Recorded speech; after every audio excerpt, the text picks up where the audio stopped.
Hello, everyone. Welcome to Collegiate Chess League Fall 2024 season, brought to us by our sponsor, Susquehanna. I'm your host, Jules Gambit. This is my co-host, Grandmaster Benjamin Bach. How are you doing today, Ben? Doing well, Jules. It's great to be here with you for week 6 of the Collegiate Chess League. And Jules, we have some very exciting matches today. We do. We have some people we've never seen on stream before, so I'm very excited to see how it will flesh out here. Let's go over the match format. Absolutely. Jules, take it away. It's 4 versus 14 chess. All boards play each other. The time controls are 5+2. And remember, it's 8.5 points wins the match, so the first to 8.5 points. 1 point per win, half point per draw. Tiebreaks if score is tied, but we haven't had any tiebreaks so far.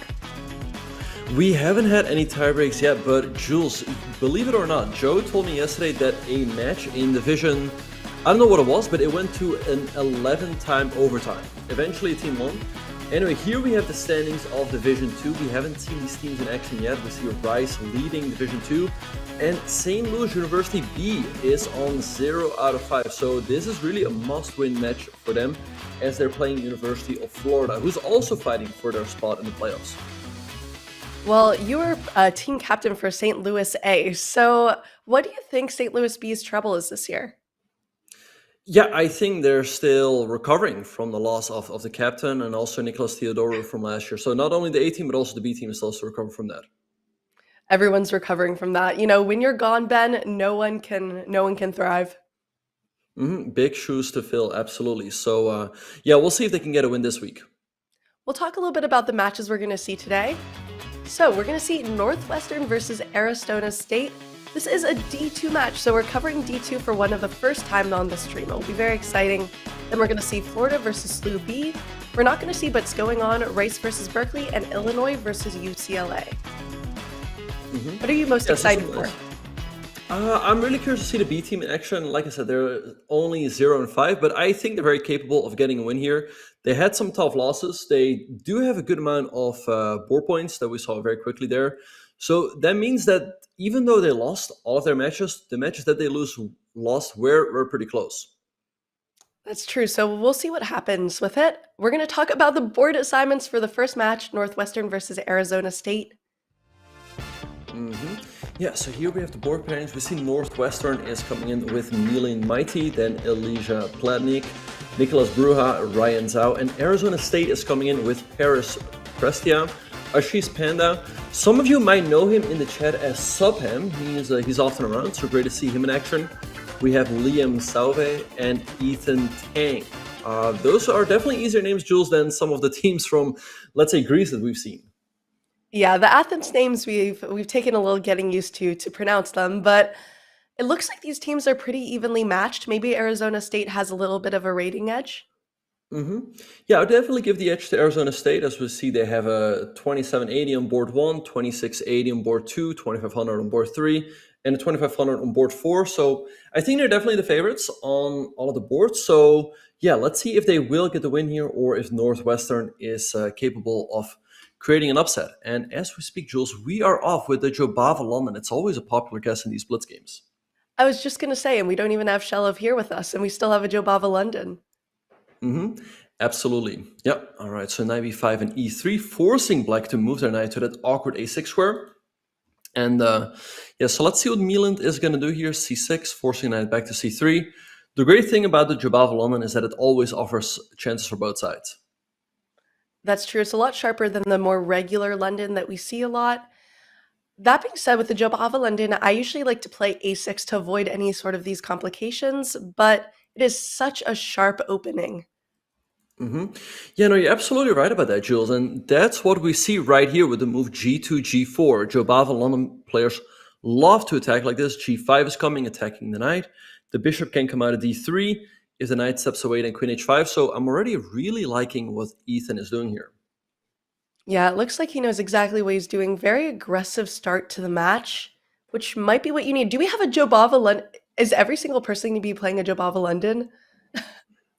Yes, we also have the Jobava London on board number 2. Are we being trolled? I don't think so. Actually, they play the exact same line. Elijah also plays the move e7, e6. It's a good move, knight b5, knight a6. This is mainline theory. On board 3, however, we won't be seeing the Jabava London because knight of 3 d5 happened on the board, and also not on board 4. But board 2 is so far following board number 1. Well, as we've said, tons of spooky things have been happening today. We've had to work out some I had to work out some lighting issues, and now we have to watch the Joe Bava London on every single board, so anything can Hmm. happen. Exactly. And talking about anything that can happen, I'm really wondering what's going on with Nicolas Bruja as he played knight of 3, d5, and now he's thinking and he's looking a little bit confused. I wonder what's going on there. Yeah, I'm not sure. Maybe he's trying to figure out some tech issue because there's no way he's out of book and calculating. Yeah, I think it has to do something with the connection or something like that. And then on board number 4, we see an Owens defense with Black playing e6 and b6, now d5 striking in the center. So very combative play there as well, Jules. Yeah, it seems like every single board is going for something very aggressive. I actually love playing against Owen's defense. I had to prep for it over the board actually. And it's a lot of fun. You get some very aggressive lines. Hmm. Right, right. Yeah, and in that game with the Owens defense, now we see trade on c3. I think sooner or later Paris is going to play c5, putting pressure on the white center. And also an idea, Jules, is to go bishop to a6, because look at the bishop on b7. It's currently stuck staring at the pawn on d5, whereas white's light square bishop on d3 is a very important attacking piece. So black is very often happy to trade those bishops off. So what is the best way to avoid that? Great question. I think, honestly, there's no good way to avoid the trade of the light square bishop. So I think white's often going to have to deal with it. But so far, it looks like Paris is going for a different plan. He's focusing on putting pressure on the center with knight c6. So for the moment, that plan on bishop a6 is put on hold. Absolutely. And we'll see where he goes from there. It does seem like we've got a lot of very aggressive openings. Right now, that pawn on the e-file looks a little bit precarious, but maybe you can solidify it with f4 eventually. Hmm. Yeah, no, absolutely. F2, F4 makes a lot of sense, Jules, to strengthen that pawn on e5. C3 also makes sense to strengthen the bishop on d4. So in case black trades their knight for the bishop on d4, white can now also recapture with the pawn. But we have some developments in the other game. Nicolas did manage to figure out some tech issues, and he got the time back. So yeah, I think there was a bit of an issue there, but happy to see that that was resolved. Yeah, and I'm glad he got his time back because, as we've talked about before, there's nothing more tilting than looking up and realizing you're down a minute. And it happened last Hmm. match too. Right. Yeah. No. Yeah, it can be really upsetting when those things happen. By the way, Jules, just wanted to point out quickly that on board 2, we also see a g2, g4 push in the Jabava London. But Jules, I think we really should go to board number 1 as that game is really heating up. Yeah, let's see how this Jabava London unfolds. Absolutely. Yeah, white played queen to h5, threatening checkmate on h7. But black had it covered with the move g7, g6.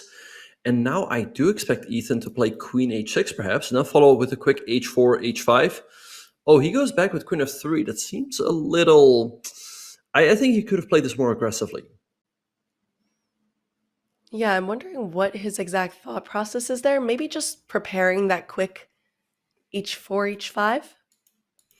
I think that is still the plan for white to go h4, h5, but right now it feels like it's lacking a little bit of punch. With the queen at h6, that looked more aggressive, but perhaps he was worried that his queen maybe would get trapped there. Anyway, let's see what Mielent is going to do here to create some counterplay, and he tries to do that with the move c5. Yeah, now you've got that queenside attack. Which one is faster is always the question in these kinds of lines. Mm-hmm. Yeah, no, absolutely. And yeah, so let's see what is gonna happen right now. c5 is played, d4 might be a threat. Yeah, but Jules, we have our main sponsor is Susquehanna. They are a great company. Can you perhaps tell us a little bit more about all of the opportunities that they have? Absolutely. And here's an awesome opportunity with you all. Thanks to our sponsors at Susquehanna. They're inviting current freshmen and sophomores to join their Susquehanna Discovery Days, where you'll explore what a career in quantitative trading and finance could be like. You may have heard this is a great industry to explore to utilize your gaming skills. Some Discovery Days are virtual, and others are in person at their Philadelphia headquarters, Flights and accommodations provided if needed. Exclamation mark discovery to apply. This is an awesome opportunity. I wish I had it when I was in college, so definitely give it a check. Yeah, no, I highly recommend everyone to check it out. Sounds like a great opportunity. And like you said, yeah, I also wish that these type of opportunities were around when I was a student. So yeah, check it out, everyone. Anyway, in the meantime, I don't really like what Ethan is doing. I mean, he started off really aggressively. That's what you want to do in the Job of London. But I don't really like the fact that he went for kingside castles. I mean, he's already made a lot of pawn pushes on the kingside. I think he should have just kept that rook on h1 and continue with h4, h5. And now we see Milan creating a lot of play on the queen side, knight b5. Excellent move. Wait, what? Queen h1? I mean, now black can just take on c3. Yeah, it seems like Ethan is struggling a little bit here. It's hard in these tough, aggressive openings. Sometimes you just want to bring your pieces back and relax, but the second you lose momentum, your position collapses. And that's kind of what we're seeing here. Yeah, no, right now we see that white has pushed these pawns up, but it's going to be really difficult to develop an attack here. I think still the point of queen h1 is to follow up with h4, h5. Maybe then king g2, queen h3, rook h1, but it all looks very slow. And even if you manage to do all of that, Jules, if you take on g6, black recaptures with the f-pawn, I don't see how you're actually checkmating black. So I think Millet is doing great here. No, I think it's definitely looking a little bit tough for Ethan Peng, who is the Arizona State board 4 playing against the board 1 for Northwestern. So that's already a pretty tough matchup. Yeah, no, it's always tough when you're the board 4 facing off against the board 1. But, he's trying to fight rook fc1, holding on to that pawn on c2. Let's see what Mieland is going to do here. It might make a lot of sense to just start pushing pawns on the queen side with b5, b4. And Ben, what's always very interesting is seeing a lot of these colleges that aren't known for chess have such strong chess players. Yeah, no, absolutely. Yeah, it's that's really interesting to see. I mean, we have some of the chess colleges, if you will, like Webster University, St. Louis University, Mizzou. Some of the Texas schools they have a chess program, but some of these schools that don't have a chess program also are able to have a very strong team. Think of, let's say, Yale or Harvard. So it's great to see them in action in the Collegiate Chess League. Absolutely. And in chat, let us know if your college had a strong chess team or if you even knew about your college's chess team, because it's definitely interesting to see. Also, pointing out this is D2, one of the first times we're covering D2, and it's still exceptionally strong. Absolutely, yeah. No, you're absolutely right about that, Jules. Like I said, I would recommend every college student to check out if they do have a collegiate chess team. If they don't, there might very often be a collegiate chess, there might be a chess club. And if there's no chess club yet, you might as well start a chess club at your school. I mean, it's what all the cool kids do, right, Ben? Yep, no, absolutely. Yeah, the chess club. I mean, I've seen it at St. Louis University as well. I mean, a lot of people ended up joining, and it always seemed like they had a lot of fun. Honestly, yeah, my best times were at my college's chess club. We weren't very good. I think maybe I was the strongest at some point, but we had a lot of fun, and it's all about the community. And there's some really good communities here. Also, that's one thing this league does is bring people together. I hope they're all celebrating on their off time when they get a win.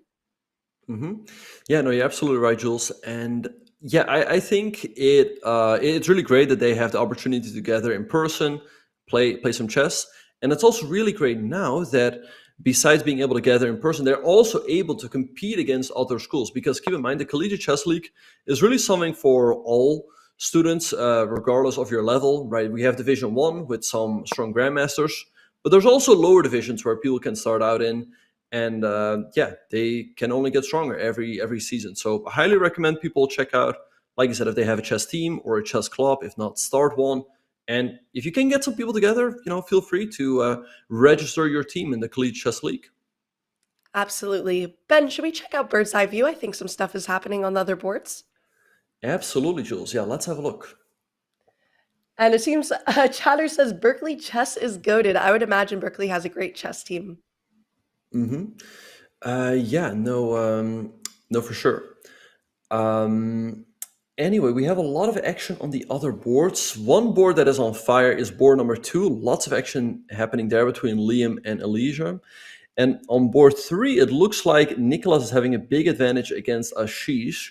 Ashish, yesterday he was in either my chat or Joe's chat, and he said, "Ben, please don't talk badly of me if I play bad." But this, we're not going to do that. But this position is not looking good for him, you know.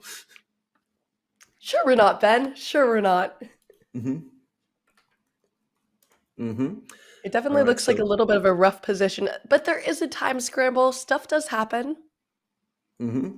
Really, anything that can still happen in all of these games. I mean, we see Ryan down to 4 seconds against Paris. Oh, I think Ryan is now getting in trouble. But and now, by the way, we saw Liam was in a bad position. Now he's in a good position against Alicia. Maybe he can turn that one around and get the point. Yeah, you never know. Anything can happen there. But with 4 seconds against 1 minute and 25 seconds, that is the kind of time scramble you do not want to have. I think we've rarely seen someone be able to hold or even win that kind of time difference. Mm-hmm. Yeah, and it's super tough when you're only having a few seconds on the clock and your opponent still has plenty of time. And we see the first result of the match: Milan Mighty beating Ethan Tang with the black pieces. All right, so that's a big win for Northwestern. Let's see. I think Liam is probably going to get the win for. I think that's. Oh wait, that game keeps swinging back and forth. That one looks like it's going to be up to anything. Oh, wow. Okay. With such a time scramble, though. No, I think Platnik can pull it off. What do you think? Yeah, Planik is going to win. He's up the exchange in an endgame. That D pawn, it's going to reach D7, but it's not going to reach D8. So that's just going to be win for Alicia. So it looks like Northwestern might be taking the lead here. They won on board 1. They're going to win on board 2. They might win on board 3 as well. And on board 4, it's looking good for Florida. No, wait. What was it? Arizona, though. Yeah, absolutely. And you know what? This might be commentator's curse because we were just talking about how Arizona seems to have this slightly stronger team rating wise. Mm-hmm. Yeah, no, maybe Northwestern can pull off an upset here. It seems like Paris is doing well on board 4. He's going to get the win. We see Alicia getting the win on board 2 for Northwestern. So it's really up to Nicolas. Can Nicolas pull off a win here? That would put Northwestern in a really good spot coming out of round 1. Honestly, it's hard to come back from such a defeat in round one. We've rarely seen it happen in our 6 weeks so far of Collegiate Chess League this season. Yeah, 2 points is definitely not too much, but it's certainly something. All right, so let's see if Paris can put this one away. It looks like he should be winning as his pawn is about to promote, but oh, Queen H, yeah, Queen G2. All right, so that's it. Paris wins, so it's now 2-1. Again, this game here between Nicolas and Ashish is a big one. It will determine whether Northwestern will take a 2-point lead, or if it's going to be 1 point, or if it's going to be tied.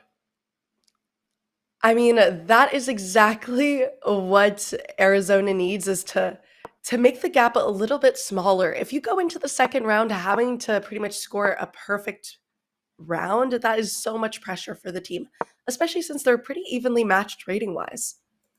Mm-hmm. Yeah. All right. So it's looking pretty good for Nicolas. He's having the bishop pair, also a nice center. But right now, Ashish is finding some good squares for his pieces. This knight is having a very nice square on g5. So he's definitely had the worst behind him, and maybe he can try to put some pressure on the white center. Like a plan that I'm looking at is maybe like bishop f7 to g8 to h7 to hit that pawn on e4. But oh, I like this plan as well, as his bishop can come out to c6. Yeah, that seems pretty uncomfortable there. How do you even defend? I don't know. I think I white's guess you blundered here. don't. The rook. Yeah. Oh, he goes for rook f6, but I don't think that should be working. Knight takes c4 looks good here. Or check. Or there. I definitely would not have done that. Black was in a very unpleasant pin, but now he's out of it. So this actually should be a win for Ashish now, and that's going to tie up the match. And you see Nicolas knows he shouldn't have done that with him shaking his head, very expressive. It's hard when you know you've blundered, but this is exactly what they need. Wow, so it starts with a tie. Yeah, so big win there for Ashish. He was in a worse position, but he managed to turn that one around. And yeah, we definitely see a reaction there from Nicolas. Very unfortunate loss for him. As a win would have really put his team on a good spot. But now it is tied up after the first round, which I think is more fun for the audience because you never know what's going to happen there. Mm-hmm. Yeah, no, it's always fun to see when matches are close, but yeah, perhaps for Northwestern, a big missed opportunity to take the lead. Let's see if Arizona will do better in round number 2. Yeah, and this player performing exactly what you can expect. The board 1 and board 2 of both team taking home the point. Board 3 and board 4 not taking home, no upsets this round. So about what you can expect, we'll see if one team can pull ahead in round 2. Mm-hmm. Yep. All right. So here we see, yeah, we saw the results earlier. Yeah. Overall, I think for Arizona State, they definitely should still be the favorites. They have a lot more rating on all of the boards, so I think they definitely escaped a bit of a scare here. Again, Northwestern really had the opportunity to take the lead and maybe hold on to that for as long as possible. I feel like sooner or later, Arizona should be able to steady the ship and take control of this match. I'm not sure about that one, Ben. It also depends on blitz ratings, not just classical ratings, which I believe are what are shown. So we don't know which team has the stronger blitz players, but I think we're about to know going into the round 2 lineups of Northwestern versus Arizona State. We have board 1 against board 3, Mighty versus Sov, Platnik versus Tang, Bruja versus Presya, and Zhao versus Panda. So a little bit more even in pairings. Can we expect any upsets, Ben? Good question. Yeah, I think Arizona is really going to be looking to strike on the top 2 boards. They will have the white pieces there. For Northwestern, again, any half a point on those bottom 2 boards is going to be a bonus. And they're also, yeah, going to have to strike as much as possible on their top 2 boards, but it's not easy at all, as board 3 and board 4 for Arizona State are also very strong. Anyway, Jules, we are off. We are having a London on the top right-hand side, and we're seeing a Queen's Gambit declined in the top left-hand corner. Of course, we're having a London. Yeah. Naturally. Exactly. And not a Joe Bava London, though. All right. Well, maybe they learned. Maybe they learned. I'm sure we'll see it next round, though. Yeah, no, for sure. Because then the players who had the Joe Bava London in the first round will have the white pieces again. But Jules, do you face the Joe Bava London or the London a lot in your tournament games? The only time I've ever had to prepare for it was against Andrea Botes for the chess camp because she is known for playing her Jobava London. I prepped a good line and then immediately forgot it. I remember getting it once when I was slightly lower rated and was blown off the board. I was like, what is this? What is this opening? How did this happen? So it's definitely one you want to look at if you're not used to it. Absolutely. Yeah, the Jabava London, very aggressive, very sharp opening. It has a lot of venom to it. So highly recommend people to check it out, both for white, it could be a nice weapon to add, and also for black. Like, it's good to know what to do against it. In the meantime, it looks like Ryan Zhao is not there. His camera is dark, and it took him half a minute to respond to Ashish's 1e4. And in the bottom left-hand corner, we see a double fianchetto for black. So, and white's also, by the way, going for the double fianchetto. Yeah, I think the camera gambit is not the strongest option today, but you never know. And Jules, if I'm not mistaken, I think you're still at the Botas house. Did you have to leak your Jobava London prep to for them to take you in? I did. Actually, Andrea did ask, and I did show her. And she was like, Oh, actually. I don't think she was very impressed Uh-huh. by the Interesting. prep, but you never know. You never know. But yes, I'm still at the house, and we'll hopefully I'm not waking anybody up right now. But maybe if there's a huge sacrifice, I'll scream and forget and get some angry text messages. Uh-huh. Well, we'll see. We'll see. Well, this game, yeah, we have a Queen's Gambit declined. Black playing bishop f5 to guard the pawn on e4, queen b3. Nice move hitting the bishop. And if the bishop moves, you hang the pawn on b7. So that might not be that easy to deal with. But Jules, if I'm not mistaken, it's like 11:30 over there. What did you guys do yesterday? Are you able to share any information with us? Well, Ben, I did nothing. I Uh-huh. went to sleep on time. I rested. I played some Blitz online. You can even check my profile if you don't believe me. But I do know that they went out dancing. So I think I heard them at 3 a.m. eating pizza. And I Okay. came out in my eye mask and my headphones, and I was just glared at them a little and went back to bed. And I got some very apologetic text messages in the morning. But hmm that's a part of having roommates, which I think all of these players can relate with, is sometimes, when something happens, maybe in a blitz game and you want to scream and then you realize, oh my gosh, I have so many people living next to me and all around me. It's hard, Hmm. but a lot Yeah, of but fun. it can also be the other way around, where like you're in the middle of a blitz game, you're trying to focus, and maybe your roommate um, makes a noise or anyway. But anyway, we have a prediction in the chat. Who will lead after round number 4? I guess the question would be like, who's going to win the match? So people can put in their channel points. Let me do that right now. And yeah, all of you know that I like to put in a lot of channel points. So here we go. Who do you think is going to win, Jules? And do you want to bet some channel points? I am. I'm putting in my channel points on Northwestern. I Mm-hmm. know that's the controversial one. But I Uh-huh. feel like we need to have hosts on two sides because I know you're going all in on Arizona. Yeah, I see like more than 250,000 channel points were bet on Arizona State. I have absolutely no idea where those 250,000 came from. Wow, I Anyway, wonder. yeah. Anyway, we have this game going on between Mieland and Liam. I like White's chances here. Just d5, create a passer, as that pawn can always be guarded with c4. So I like White's chances here. Just push the pawn. Yeah, it does look like this is a really nice position. And this was the one that came out of the London, correct? Now, this one came out of the Queen's Gambit decline. Queen's Gambit Decline. So, Thank you. yep. Hmm. Yeah, that's it. I Um, play QGD as well, and it's a great opening, but there are a lot of subtleties to it, and you can get into kind of tough positions. hmm No, you're absolutely right. There's a lot of subtleties both for white and for black. There's always like slightly different move orders where, if black plays h6 right away, or if they delay that move, if they bring out the bishop to f5 early. And often you have to go for different setups with white if you want to fight for an advantage. So I like Mieland's position here on the board, but I don't quite like what he's doing on the clock, as he's now down by almost 2 minutes. And he goes for e5, also keeping the advantage. But again, I think d5 would have been better. Yeah, just taking up as much space as you possibly can. But what is the best way to respond to this move a5? Yeah, great question, Jules. I think sooner rather than later, Black can try to go for some counterplay with Queen G5, threatening Bishop takes G3, Bishop takes H3. Although White probably still has a cover with King H1, we see C takes D4. What Black can also do is go Bishop B6, maybe reroute that Bishop to D5, and keep that pass pawn under lock and key. Maybe that's a good way to continue. That seems like a great option here.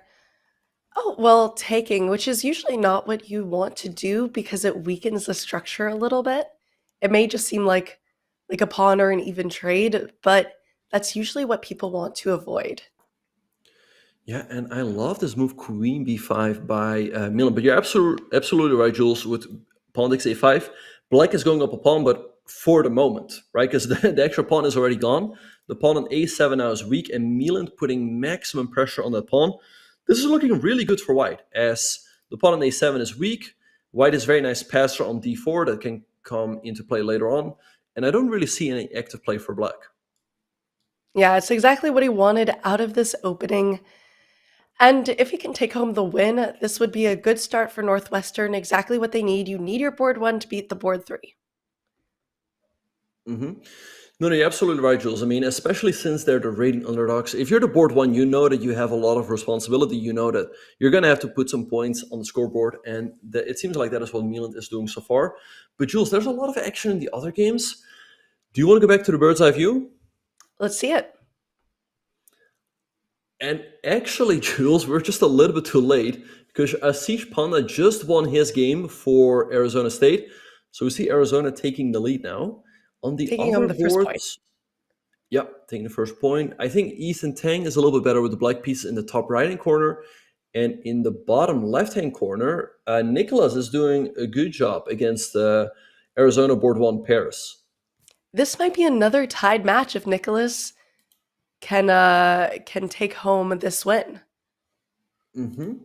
It very well could be, yeah. A win there would be huge for Nicolas. Paris is the board 1 for Arizona. Milan doing great with the white pieces against Liam. So we might see yet another tie here around number 2. That would be really interesting, which means every single team is going to bring their A game for round 3. If you have a tied score and you get the advantage in round 3, I feel like that's a very, very good sign that you're going to win because it's hard to come back in that final round, even just psychologically, the pressure of that.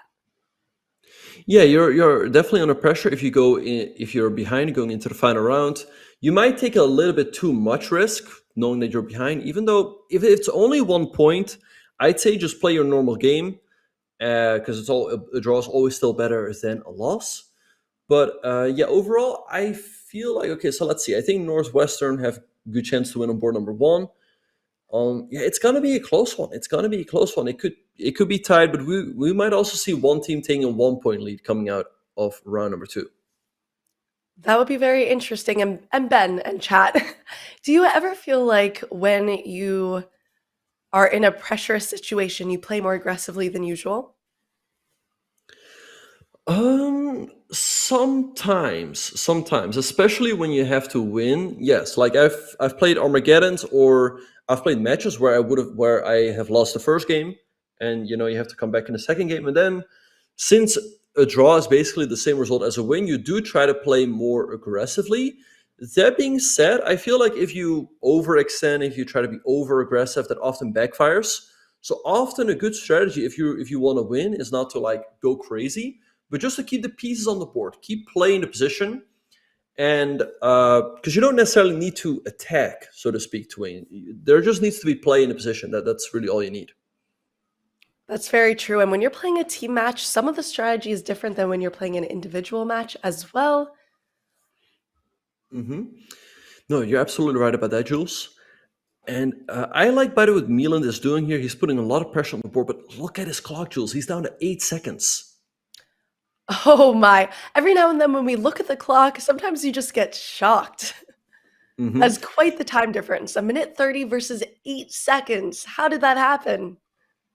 He just took a little bit too long for moves that looked quite natural. But yeah, you're absolutely right. I mean, the thing is, I often already get a little bit nervous watching these games. I can only imagine how nervous the players are when they actually play these games.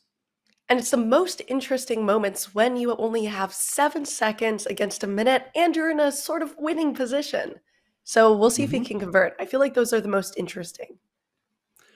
For sure. Yep. Let's see if he can finish it off. I mean, he's doing great here. The pawn on e4 is weak. He's having an active rook on f7, putting pressure there. Queen f4. Black is now forced to play rook f8, which is really passive, but it's necessary. And maybe now is a good time. I was going to say to push the d-bomb, but I like this move better as I don't. I mean, the only way to defend is f5, but then you're really weakening the 7 rank. Something like queen e5, I think it's just winning for white. Yeah, it looks great for white. And also it's important to note that they do have 2 second increment here, which will make the difference in some of these time scrambles when you have the advantage. All right, queen e5. Yeah, no, the 2 second increment indeed is a huge difference. I mean, if there would be no increment, I'd say black is a favorite here because he's up on time. But 2 seconds is definitely something. It's not a whole lot, but it's more than nothing, and it's also more than 1 second. But Milan really has to queen g3. I guess rook f7 now. I was gonna say he really needs to pick up the speed a little bit. Yeah, down to 5 seconds, although Liam does seem to be evening out the time a little bit. It went from over a minute ahead to only about 20 seconds. Right. Yep. Liam also now getting low on time. Rook takes h6 is a big threat. So king h8 was played. Rook e7 back. Rook g8. And maybe now rook f7. Maybe now it's time. Oh, he goes queen f4 also looks good. Putting pressure on the f5 pawn. Is there any good way to... All right, I guess that's your best shot. Now you have that pass pawn on the d file, which is going to be super dangerous. Yeah, and Milan is pushing that pawn forward. Black trying to bring the king in. All right. Let's see. I feel like a queen trade leads to a draw, and I think that's what Black is going to be banking on now for some moves. It's interesting that Black did not go for the draw offer there. All right. Milan, I think he's still winning. His own king is coming up as well now, but it's not easy to finish this off. No, it isn't. Especially you might get hit by that g5 check, which you sort of have to calculate a little bit. Ooh, that's an unpleasant check, as now Black is getting a real counterplay against the white king. That's not a move. He's going into a pawning him down a pawn. All right, and now the king has time. Oh, yeah, and that king's going to try to defend the g-pawn, but that means the e-pawn is going to be able to promote And this is just over. Mm-hmm. Yeah, no, great win for Milan. He always kept the pressure on the board, and he definitely deserves to win this one. But it has to be said, Liam did defend very well. In the meantime, Jules, we have some big developments in the other games. I think this Let's game see is it. going to wrap up pretty soon, so let's go back to the bird's eye view. All So this right, is so Northwestern's match to tie up. yeah, but they win on board number one, and on board number two, Arizona is winning as well. If Paris wins that one, they will take a 2-point lead. Oh no, my channel points. All right. Yeah, let's see if Paris can finish this off. I think he will. He's having 2 extra pawns. Oh, knight Wait, h2. The pawns are crumbling now. Knight g1. I think there's e4, and black is drawing there. but look at this time pressure. Both parties are under time pressure. It's a little bit difficult to draw when you're under such time pressure, but it looks like he knows what he's doing. Oh, but Paris now coming up with some very tricky moves. He gave him the f pawn, but he set his h and g pawns in motion. This should be a win for white, but it's still not easy. It looked like if you just kept advancing, there probably would be mate. Oh, Yeah, and now black threw away the draw. Still not over though. Oh, you cannot take his h7. That's it. yep, and now it's over. That is so difficult to calculate in under 20 seconds. You have to feel for him there. And that means that Arizona's going to be taking the lead. Yeah, they're going to be taking the lead going into the next round. Yeah, they take a 2-point lead. That's huge. So, That's yeah, this is huge. going to be a win for Paris. I really don't see any chance for Nicolas with a knight against a queen. But yeah, big game there, and we see the frustration on Nicolas's face. Yeah, exactly. He needed to win this game in order to make it a little bit easier for his opponents, but next round Northwestern's going to have to come back with a vengeance and pretty much sweep if they want to have a good chance going into the last round.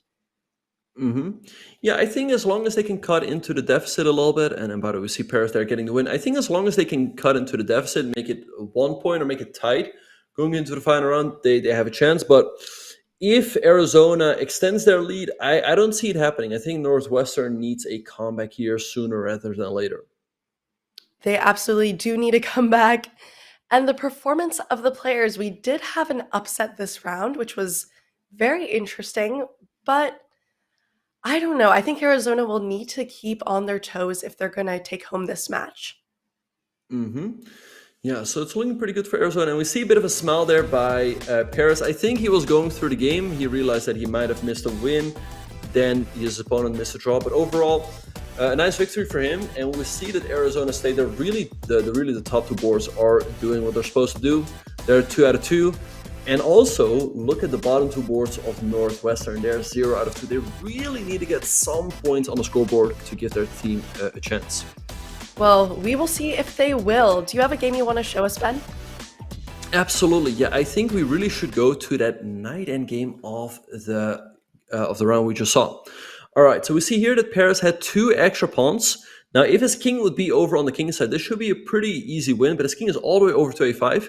So black definitely has some chances here to pick up the pawn. So let's see what happened. Here, black played king f4, attacking some of the pawns. King b4, e5, pushing his pawn. White goes h5, threatening to go h6. So black had to stop the pawn with king g5. And here, white should have just continued, bringing his king over to the king side with king c5.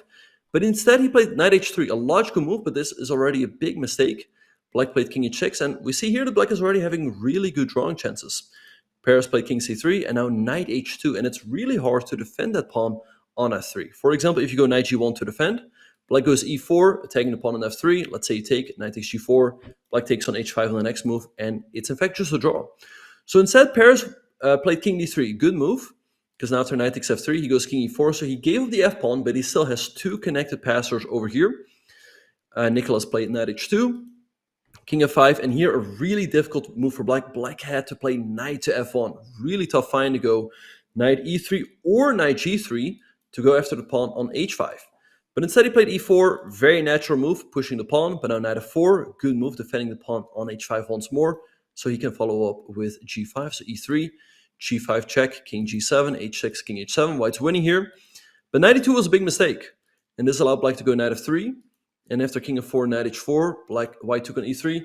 But here, Nicolas missed a golden opportunity. He should have played the move knight f5 check, checking the king, and then he can take on h6. And this is just a draw. But instead, he played king to g6.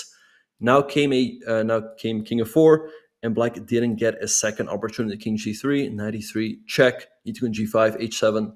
But now this pawn is simply unstoppable. So White got an extra queen and comfortably defended this endgame into a full point. So huge win here for Paris as he takes a 2-point lead for his team. Yes, and that is exactly what they wanted there. But I don't know. We'll see if they're able to tie up the score as we come back. Let's talk a little bit about some new prizes for streamers. So attention streamers, Chess.com has announced new cash prizes for streamers in community events. Stream your games in Rapid Opening Roulette, Entitled Tuesday, or Community Bullet Brawl to win cold hard cash. Use !streamer prizes in chat for details. We will be back with more CCL action right after this. Let's explore game review.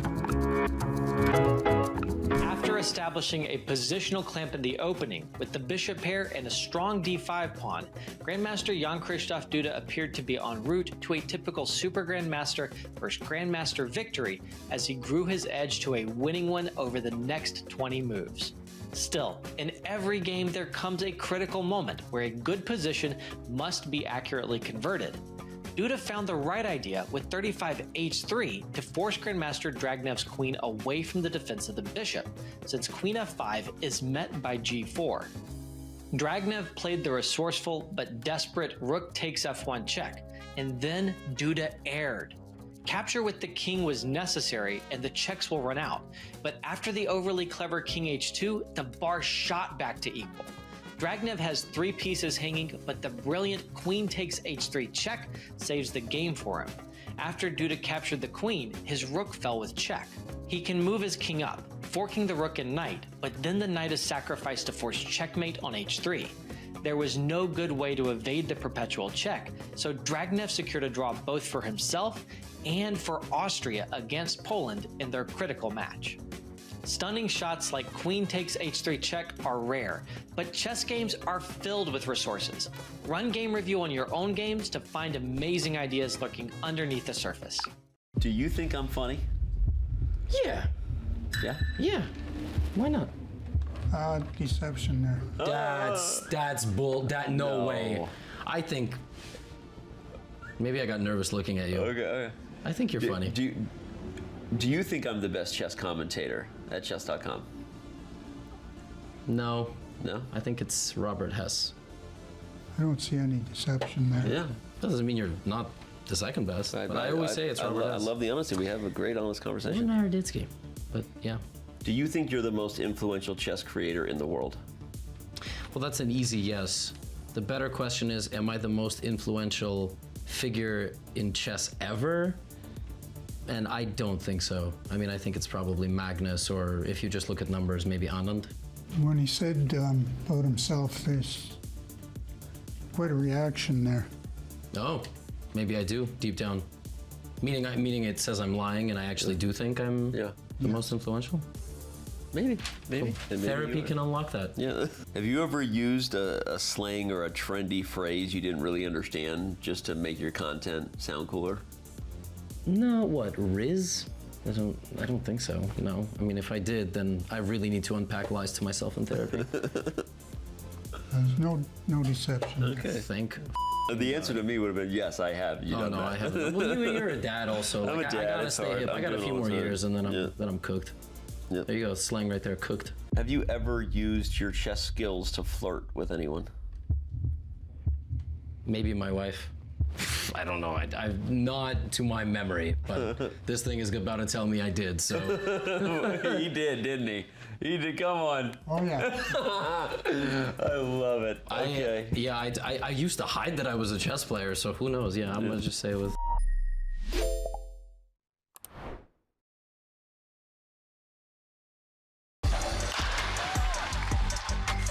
Joey Votto is a retired baseball player who's a 6-time All-Star, damn right he is, and National League MVP. And Joey Votto has been created in a lab to destroy beginner and intermediate players. Can I defeat the baseball legend? Nope. He is going to do it, even if I attack his rook. That was actually not a bad idea. Look at this. The Joey Votto playing well. What's funny is Joey Votto is pesky, resourceful, tough, much like he was on the field. Ooh, he says, goodbye, my lover. Goodbye, my friend. You have been the one. You have been the one for me. I think Joey's talking to me. He's talking trash now with the king being active, but doesn't matter if the king's active when we're in an endgame down a queen. We're going to bring it to a close. Shout out to Joey Votto. Seriously, congratulations on an incredible career, my friend, and best of luck in retirement playing chess.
Hello, everybody. Welcome back to Collegiate Chess League Fall 2024, brought to us by our sponsor, Susquehanna.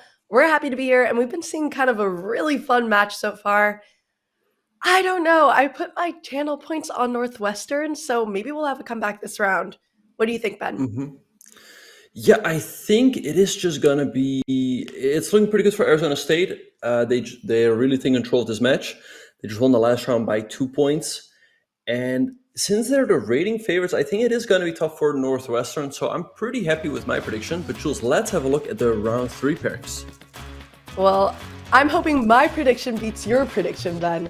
But our round 3 pairings will show us what's going to happen because we have Matey versus Panda, board 1 versus board 2, Platnik versus Prestia, Bruja versus Tang, and Zhao versus Suave. So a lot closer pairings than we've seen before.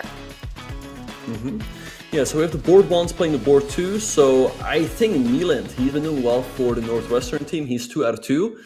I think, at least a draw there would be good for him against Ashish Panda. But Ashish Panda, he is the rating favorite. He's playing with white pieces. We have Paris, who's also on 2 out of 2, also playing with white pieces against Alicia. But yeah, let's see what Northwestern can do on the bottom 2 boards. They are both 0 out of 2. Again, they really need to get on the scoreboard to give Northwestern a chance. How many Jobava Londons do you all think we're going to get today? I'll say 2 in this round. What do you think? 2 in this round. You don't think they've learned their lesson? We saw Jobava London go south a little bit. Anyway, let's see. The game should be... we see 1 e4 by Ashish, so no Jobava London there. And Milan responding with the very solid Petrov defense. So Petrov gets kind of a bad rap. as a very drawish opening, which is something that I would like to talk about because I think it is only very drawish at the highest levels.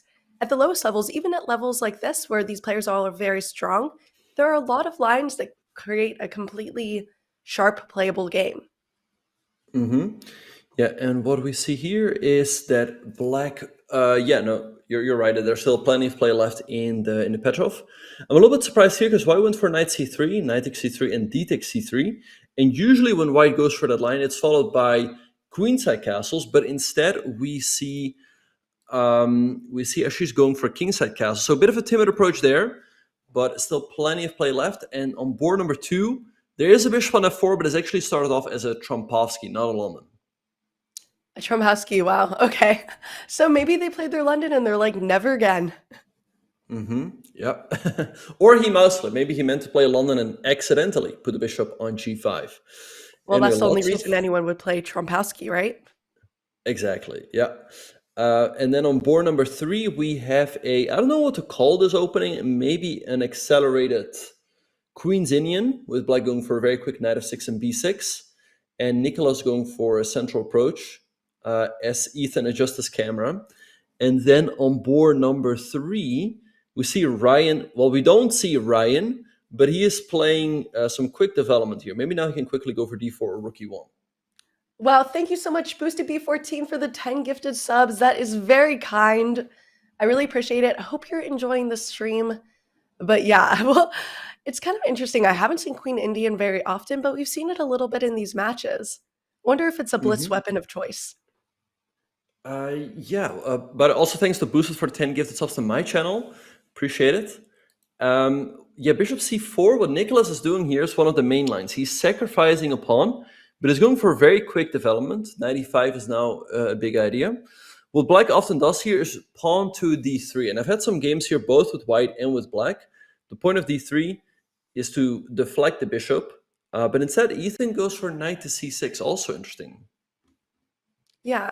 It is very interesting. It seems like they are definitely trying to keep this advantage. I'm not sure how I feel about this opening, really, but I don't know. Maybe that fianchettoed bishop can create some issues down the line. Are you a big fan of the Queen's Indian? Well, actually, I made a course on the Queen's Indian, but like I said, this is slightly different with black going b6 on move number 2, right? Which is a little bit more risky. So like I said, I think it's more of like an accelerated Queen's Indian. But the Queen's Indian, I'm a big fan of. This one, again, it's a bit of a risky line that Ethan chose. But, Nicolas is in the tank, so it might pay off. It definitely might pay off. Okay, so here's a question. If you have a different move order, you don't have to say you messed up your move order in your opening. You can just call it accelerated, right? Exactly. Yep. No, indeed. Yeah, whenever you do something wrong, chat, just say you played an accelerated version of the opening or decelerated, whichever. All right, so all the games are underway. We see on board number 1, I feel like white's a little bit better. White is having the slightly more active pieces. Board number 2, looking... I feel like f5 is a little bit risky, but black really exposing, creating some weaknesses there for himself, and Paris jumps in with queen h5. Board number 3, I feel like anything can happen. One thing that is in Ethan's favor is that he's up 2 minutes on the clock. And board number 4 is looking really good for Ryan, as he's up a pawn, and I don't think Liam has enough compensation. Yeah, it definitely seems like a little bit of a difficult position there.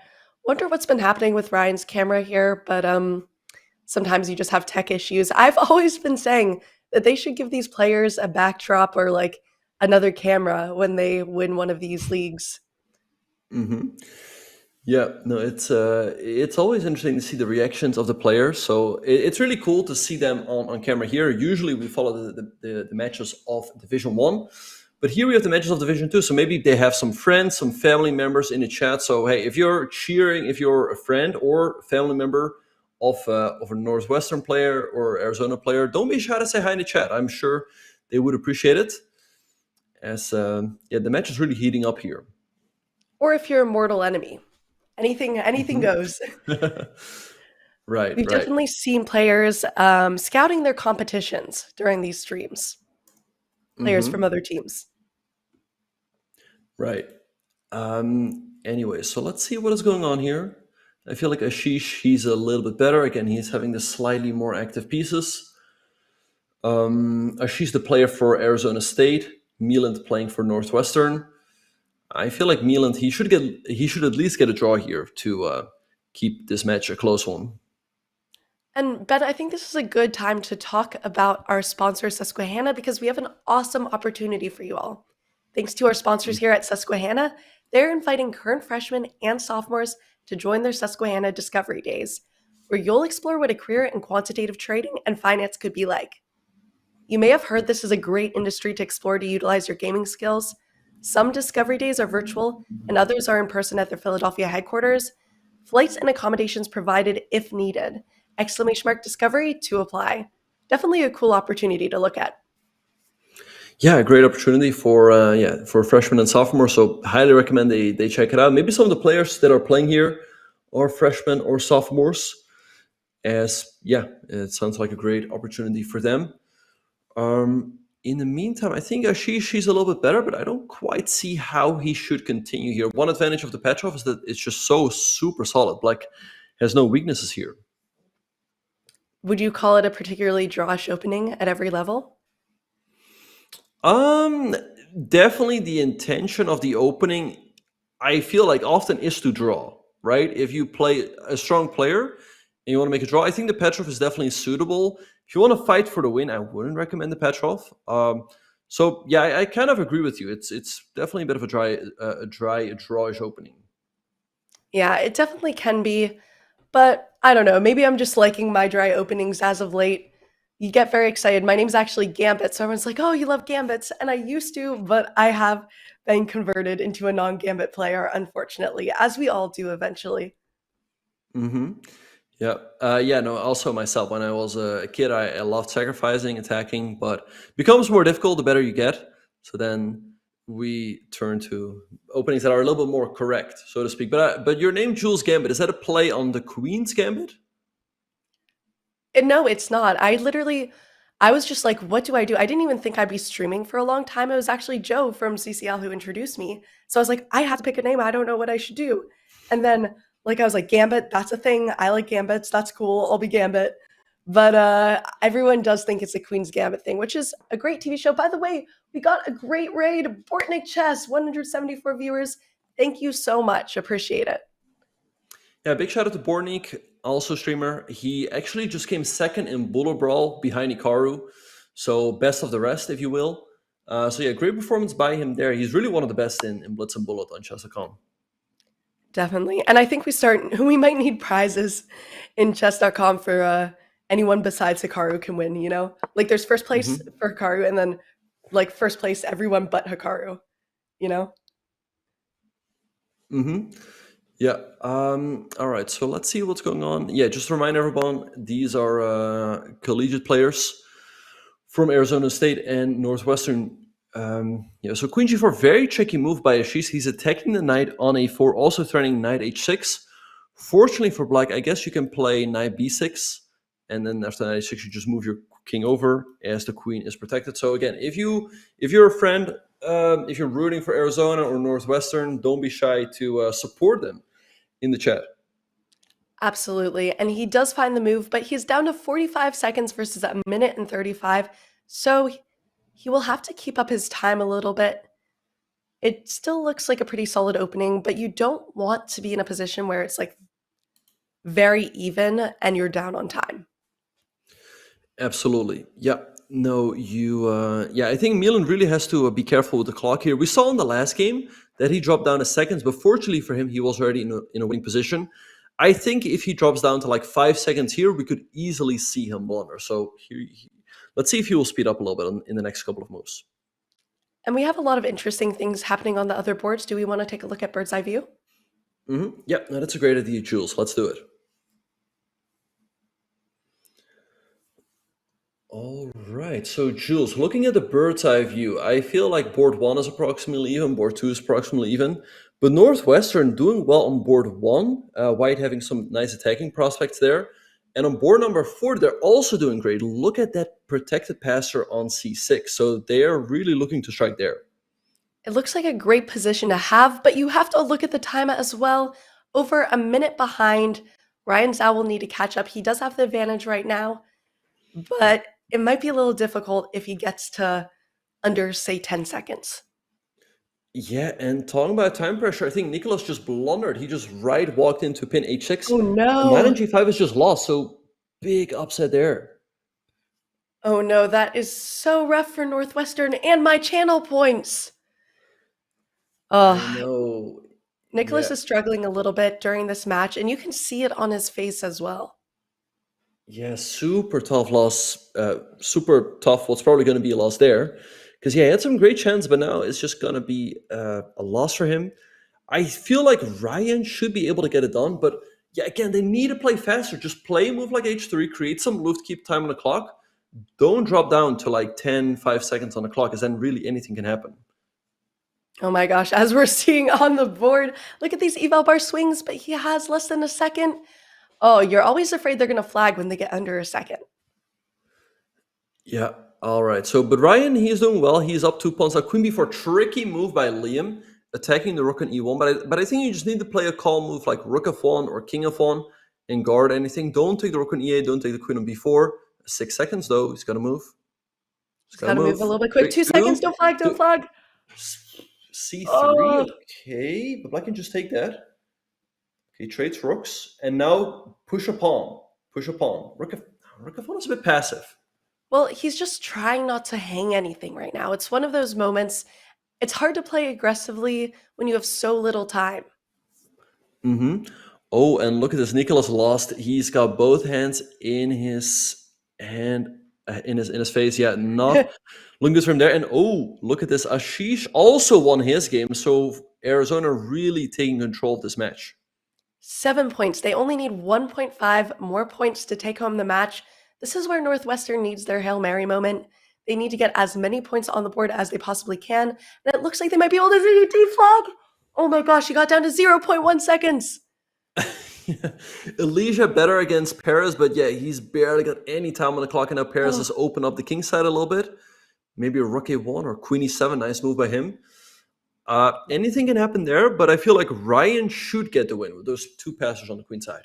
He's also managed to even the time after being down a minute. Pretty impressive there. You know, he's in control. It seems like he will get the win, which is absolutely what Northwestern needs. They cannot take another loss. Oh, and it looks like they might Oh, lose on board too.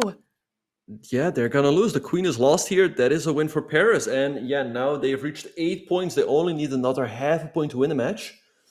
And it does look like Ryan should win. He's lost 1 pawn. But look at this. He's got the queen on c7, perfectly positioned so that black can never give a check on this diagonal. And he can just move his queen up to b8, support the pawn to promotion, and there's no check on this diagonal. So very instructive stuff by Ryan as he's getting a win for his team. But they're going to be down by 4 heading into the final round. Absolutely great technique. And that win was crucial because without that win, it would have meant that Arizona would have taken home the match. And you know, this is their first time on these streams. This is Div 2, probably the first time they're playing on a stream at all. Parents are watching, friends are watching. There's a lot of pressure, Ben. There sure is. And Ryan, he is okay, just own stalemate. Yeah, king g6 and checkmate. All right, so a4. I mean, you know, anything is possible, but a 4-point lead is a lot going into the final round. So it's looking tough for Northwestern, but they still have a mathematical chance. And we saw here Arizona ahead 8-4. Northwestern needs to get a perfect shutout next round if they want to tie the match. But so far, the board ones, Mill Mighty is on 2 out of 3, Prestia 3 out of 3, Platnik 1 out of 3, 3 out of 3, and Panda 0 out of 3. Bruja is struggling a little bit there. 0 out of 3 Sav, 1 out of 3 Zhao doing well, and 2 out of 3. Great score for board 4, Ethan Tang, Arizona State. Yeah, no, Arizona State is really the board 1 and 2 are really carrying, going 3 out of 3 both.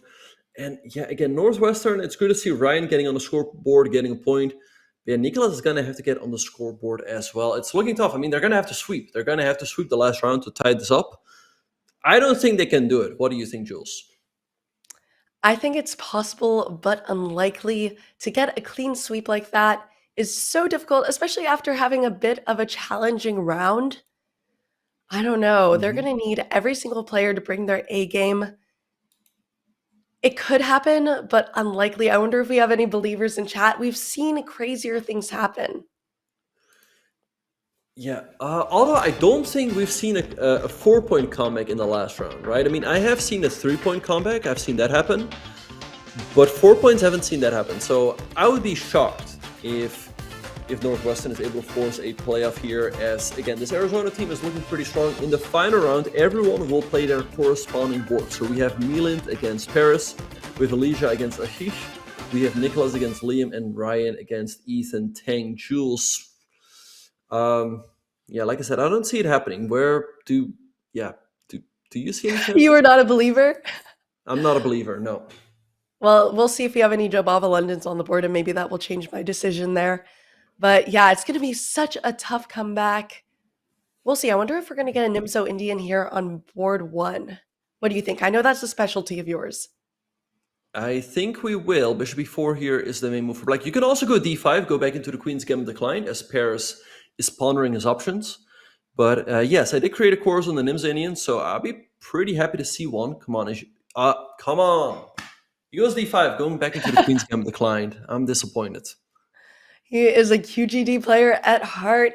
Yes, I'm disappointed too. I love the Nimzo. I think it has a lot of sharp lines. It can be a little bit difficult to play in Blitz because you have to remember everything.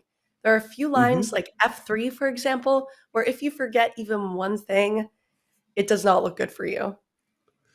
Yeah, oh, and look at this. Paris set up a very nice trap here. King takes h2, there's knight g4 check, king g3, Oh, and then g5. You win the piece back and you get a nice attack. That's a nice trap there by Paris. and look And at look his at, face.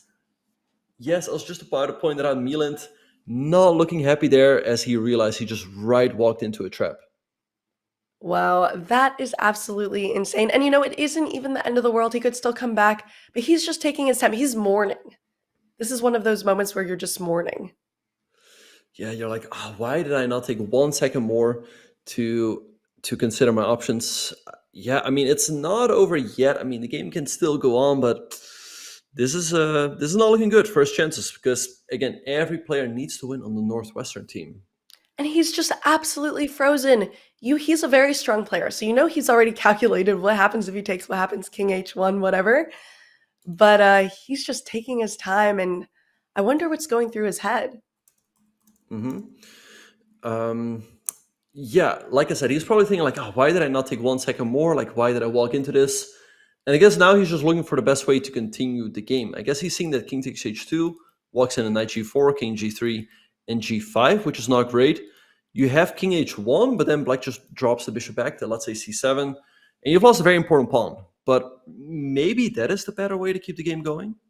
Yeah, that makes a lot more sense. It feels a little bit more secure, at least. You're going to lose a piece either way. Might as well do it with your king still able to go back on that g1 square with all their pawns protecting it. Mm-hmm. Yeah, so looking tough for Milan, he's also now dropping down on the clock. Jules, as this one is looking good for Paris, do you want to have a look at the bird's eye view and see what's happening in the other games? Let's take a look. All right, so yeah, king h1 has just been played by Miland. I think now Paris will drop the bishop back, but overall, I think Arizona is doing pretty all right on the other boards as well. Ashish, I like what he's doing, is going rook f6, rook to h6. Is why I did open up the h file a little bit, and if Ashish can go queen e8 to h5, that could be really dangerous for white. On board number 3, I like Liam's chances, as Black's king is a little bit exposed. We have a Jobava London there, and Jules, I think we also had a Jobava London on board number 4. I'm glad to see we finally have our Jobava Londons again. Good, the world is corrected, everything is right. Mm-hmm. Yeah. But yeah, a5 there by Ethan. Okay, I think now the queen is gonna drop back. One thing I don't like for Ethan, by the way, is that he is yet to develop his entire king side. He still has to go knight f3, bishop e2, and castles. Yeah, it seems a little bit hard because you don't want to run into some position where all of a sudden you can't castle, your king's out in the open. It will take him a few developing moves. And Ben, something we should do one day is we should have CCL bingo. We could have like Jobava London on 2 boards on one and then, exit out. Someone shakes their head with their head in their hands. Someone bopping to invisible music. See Okay, what we got I there. like the idea. I like the idea. Yeah, I think we've seen all of that. So I think we'll see a lot of bingos in that case. Then. Absolutely, as we should. But yeah, here it looks maybe a little bit more secure. I don't think there's anything Ryan can really do to stop Ethan from castling at this point. Yeah. So now the pawn on a5 is a little bit weak for white. It's kind of cut off from the white chain. The problem though is that it's not that easy to actually take the pawn for black, because queen takes a5 will always run into knight takes c4. So see knight h5, interesting move by Ryan going after that bishop on f4, which is a good piece. And I don't think Ethan has a good way to keep it on the board, so he just goes bishop g3 and gives it up. But I like what Liam is doing on board number 4, as again, the king on f7 is feeling a little bit airy. Yeah, it does feel like that king doesn't have a lot of protection.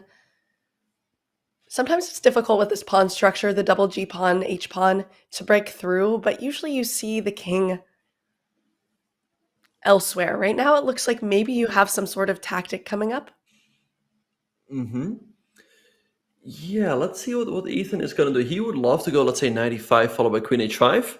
But right now he has a decision to make. He can take en passant, but then black can recapture either with the pawn or with the queen, opening up some files for black on the queen side. And if you ignore it, which is what he does with knight e5, now black can go b4, attacking the knight on a3, attacking c3. So we'll see a really double-edged game there. Talking about double-edged games, we also have one on board number 2, as Ashish's bishop on b7 is very passive, but he's going for that plan with queen h5 to go after the white king. So really interesting stuff there. Yeah, there's definitely going for their win. So this is a moment we have to point out the Northwestern knows they have to completely sweep every single board in order to tie up the match. So you're probably going to see a lot of players treating a draw as if it's a loss, going for some risky lines. Yep, no, you're right about that. Northwestern is going to have to win every single game, but I don't really see it happening. I mean, I think Ryan can get the win there on board number 4. That's definitely possible. Maybe Nicolas can get a win. We have double-edged game there. But it's looking bad for Mieland. He's down a pawn. He's down 3 minutes on the clock. But Elijah could do it. So maybe if Mieland can create an amazing turnaround, then maybe miracles are still possible. Miracles do happen. I mean, I think I've definitely seen, maybe not in CCL, but in other matches, a comeback like this before. But everyone needs to have their A game on. And I'm a little bit concerned about some of these facial expressions. It looks like Mady and maybe a few others are a bit concerned with their position, maybe as they should be. But you don't want them to give up halfway through. No, you always have to keep fighting. Keep in mind, these are blitz games, so still anything can happen. But I think Milan just hung another pawn. Rook takes e1 and bishop takes d4, wins another pawn for pairs. So let's see if he will just take it. And he might. Yeah, this does not look good for Northwestern. It might be on board 1 where they get that extra point Arizona State needs. Although even if they win, it's always great to have tiebreak points, especially in Div 2. You don't know where things will turn up. Yeah, no, you're right about that. The teams are fighting for the top 6. That will get them into the playoffs. But getting into the top 2 is even better, as then you will be immediately seated in the semifinals. So Perez is doing a great job here. He's 3 out of 3. He's also now up 2 pawns with a good position. So I think he will get the job done, and he will complete this match with a perfect score. And these are definitely some talented young players. Speaking of talented young players, I saw it in chat earlier, and I want to get your opinion on it, Ben. Did you hear about the 3-year-old who's 1550 FIDE? Yes, that is incredible. I don't know how that is possible. The only explanation I have is that from the day he was born, he was put in front of a chessboard and he was just playing nonstop. But that is incredible. I mean, some players, they start when they're like 5 or 6, but being FIDE rated by the time you're 3 is insane. But what are your thoughts, Jules? I didn't even know 3-year-olds had consciousness. Like, do you even know who you are at 3 years old? How is he able to sit at a board for this long to get a FIDE rating? Like a 3-year-old sitting at a board for like 4 hours. That's crazy. How does he even stay still? I don't know. I mean, I guess at 3 years old, people are already able to play games, and chess is a game. So I guess that is the only explanation. But yeah, I mean, 1550 at 3 years old does sound really impressive. Maybe he can become a GM in like 10 or so. We'll see. Maybe he can break the record. Maybe he can. We will see. And at least these players who are playing right now know they do not have to go sit at their board and see a 3-year-old. So Yeah. life, there's always good parts, but there's not a good part to this position for Northwestern. It looks like they're going to get their point on this board. Yeah, no, looking really good for Paris. He's up 2 pawns. Also now making some inroads on the king side. The white king feeling a little bit airy there on on h1. And Milan's only having 6 seconds on the clock. Yeah, only 6 seconds, down on time, down on position. This is pretty hopeless, but we do love that he is fighting for his team. When it's a team tournament, you really can't resign even if you want to. Now, so let's go back to the bird's eye view. All games are in full swing. Ashish also doing great on board number 2. He's up a rook and a bishop, and he's about to checkmate Alicia there. And something interesting to look at is that black is winning on every single board here. Yeah, no, I might have said this in one of our other broadcasts in Dutch. We have this saying which goes, white begins, black wins, and we might see it right here. We definitely might see that right here. Also, it looks like the Jobava London has failed us yet again. So maybe we're a little biased. Yeah, and Paris did win his game, so he finishes this match off 4 out of 4. You can do better than that, so great job by him as the board number 1, really carrying his team. And Ashish is finishing things off as well. Again, he's up a rook and a knight. Rook g6 here, or queen g4. Everything is winning, and I think we'll see resignation any moment by Alicia. Rest in peace, my channel points. It was worth a shot. I had to bet against Ben. I just had to do it. But I've learned my lesson. It's tough. It's tough to bet against Ben. I mean, a lot of people have tried, but a lot have also failed. All right, let's see what's happening on the other boards. Nicolas doing a good job there. It would be nice for him to get a win there. And I think is he still 0 out of 3? Liam, by the way, is also 0 out of 3. So for both players, it would be nice to finish the match off on a high note. That is exactly what they need to do. Even though the match is already over, I know it will be good for morale and maybe even their next match to be able to take home a point.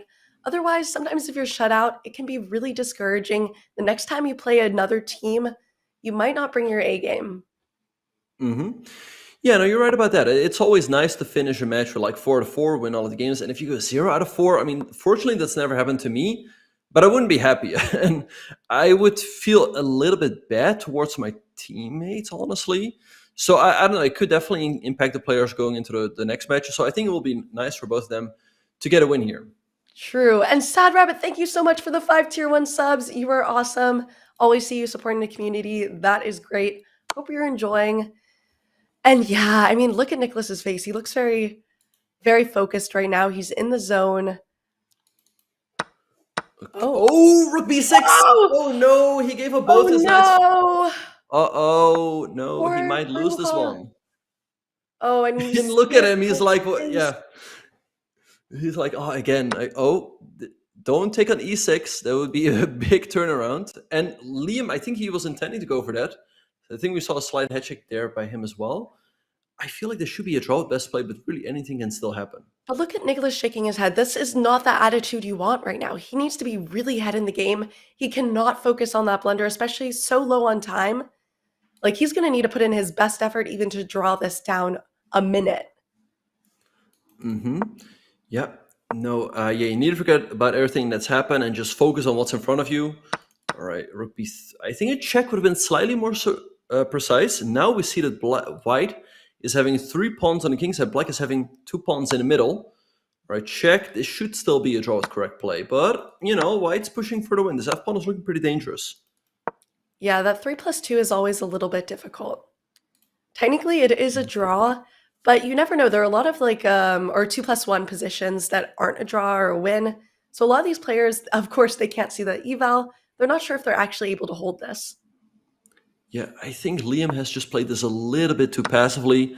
We'll probably see a rook and pawn versus rook, which is a pretty easy draw, especially with the king in front. So I expect this game to end in a draw. And I just had a quick glance at our other game. It looks like Ryan is going to win there. All right. And if Ryan wins there, yeah, it means, I mean, Obviously, Arizona has still won, but Northwestern getting all the points they can will be very important for tie breaks, also for morale for next week. But Arizona has really brought their A game this match. Mm-hmm.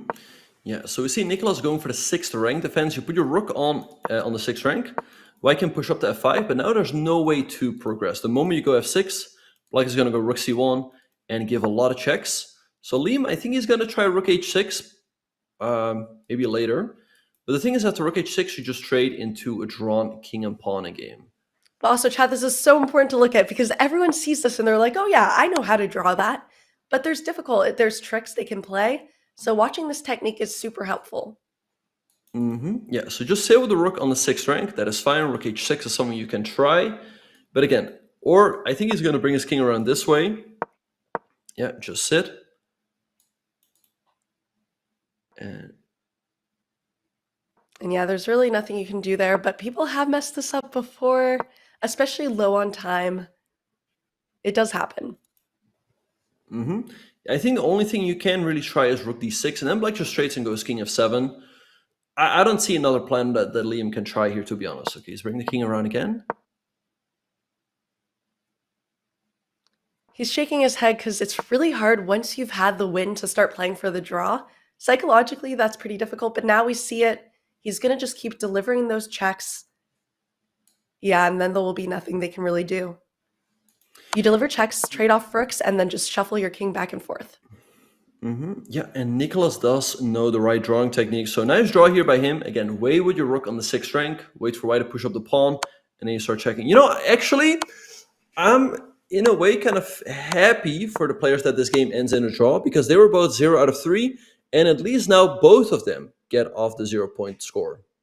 By the way, How to Win, thank you so much for the raid. We hope you had a great stream. And we're seeing how to properly draw this position, but that's true. These players will not be ending with 0 out of 4. As board 3, that might be a little difficult for them if they were. Mm-hmm. Yeah, but overall, we're looking at a pretty convincing match victory here for Arizona State. They have 10 points so far, and half a point is going to be added to that. Let's see, will we? Yeah, they just draw. All right, and that wraps up the match. Arizona State wins 10.5 against 5.5. Yeah, that is definitely not the score Northwestern wanted. And I think, honestly, they probably could have made it a little bit closer, but they'll have to bring their A game next week. And Arizona State has performed amazingly. This is what they want. It is their first time, I believe, Div 2 this season of being on stream. So they definitely brought everything they've got. Mm-hmm. Yeah, no, great to see these teams in action. And we see really from Arizona, we see Paris carrying, she's carrying as well, both going 4 out of 4. And then you only need another half a point on any of the other boards. So board 1 and 2 really did a great job in this match. Absolutely. Do you have a game that you want to show us, Ben? Absolutely, yeah. Let's have a look at the game between Milan Mighty and Paris Prestia. All right, so going into this match, Northwestern had to win all of the games. So Milan as well with white pieces. He opened up with 1d4. Paris responded with knight of 6, c4, e6, knight c3, inviting black into the Nimzo Indian with bishop to b4, but Paris had other intentions. He went for the move d5, going for the queen's gambit, declined. All right, so white traded on d5 and played bishop g5, c6, and queen to c2, aimed at stopping bishop to f5 from black. But black played bishop to d6, putting his bishop on an active square, e3, castles, bishop d3, h6, bishop h4, rook e8. And here we always have the debate, where do you develop the g1 knight? Do you develop it to e2 or f3? Both are possible and both have their pros and cons. White played knight ge2, and now came a5 by Paris, a useful waiting move. And here white played a very natural looking kingside castles. Looks very natural, right? But it's actually a big mistake, as here black had a very nice trap. Take note of this. Black had bishop takes h2 check, double exclamation mark. If you take, then there's knight g4 check, checking the king and attacking the bishop. So as the king steps back, black takes here with a crushing attack. And if you move your king up to g3, black goes pawn to g5, trapping the bishop again with a strong attack. So white is in big, big trouble here. Milan really was thrown off by this move. Instead, he played king to h1. But now after bishop d1, he was just down a pawn with a bad position. And Paris went on to win this game and win the match for his team. That was a great game. Thank you so much for sharing, Ben. We really appreciate it. And that was such an interesting match, but don't go anywhere because we still have another match ahead of us. I'm hoping we can get our tiebreak this time. Yeah, let's see. Attention streamers, Chess.com has announced new cash prizes for streamers and community events. Stream your games in Rapid Opening Roulette, Untitled Tuesday, or Community Bullet Brawl to win cold hard cash. Use !streamer prizes in chat for details. Don't go anywhere. When we come back, we have a match you don't want to miss. See you after the break. I think Vidit shifted to Mumbai to get a movie made on his life. When he approached the producer, the guy said, "Whoa, Mukesh is here, I can't believe it." I think this has happened to me though. Somebody came. It's a true story. Yeah, no, not producer part. But somebody came and said, "Oh, I'm a big fan. Mukesh, can I take a photo?" But at least it means you look young. Or they expect half glass full, yeah? Glass half full. True. Today's Thursday, this is my tweet. I didn't know that. Thanks for your input. The world changed so drastically. I think I'm a bit disappointed with the meme tweets. Yeah. I can say.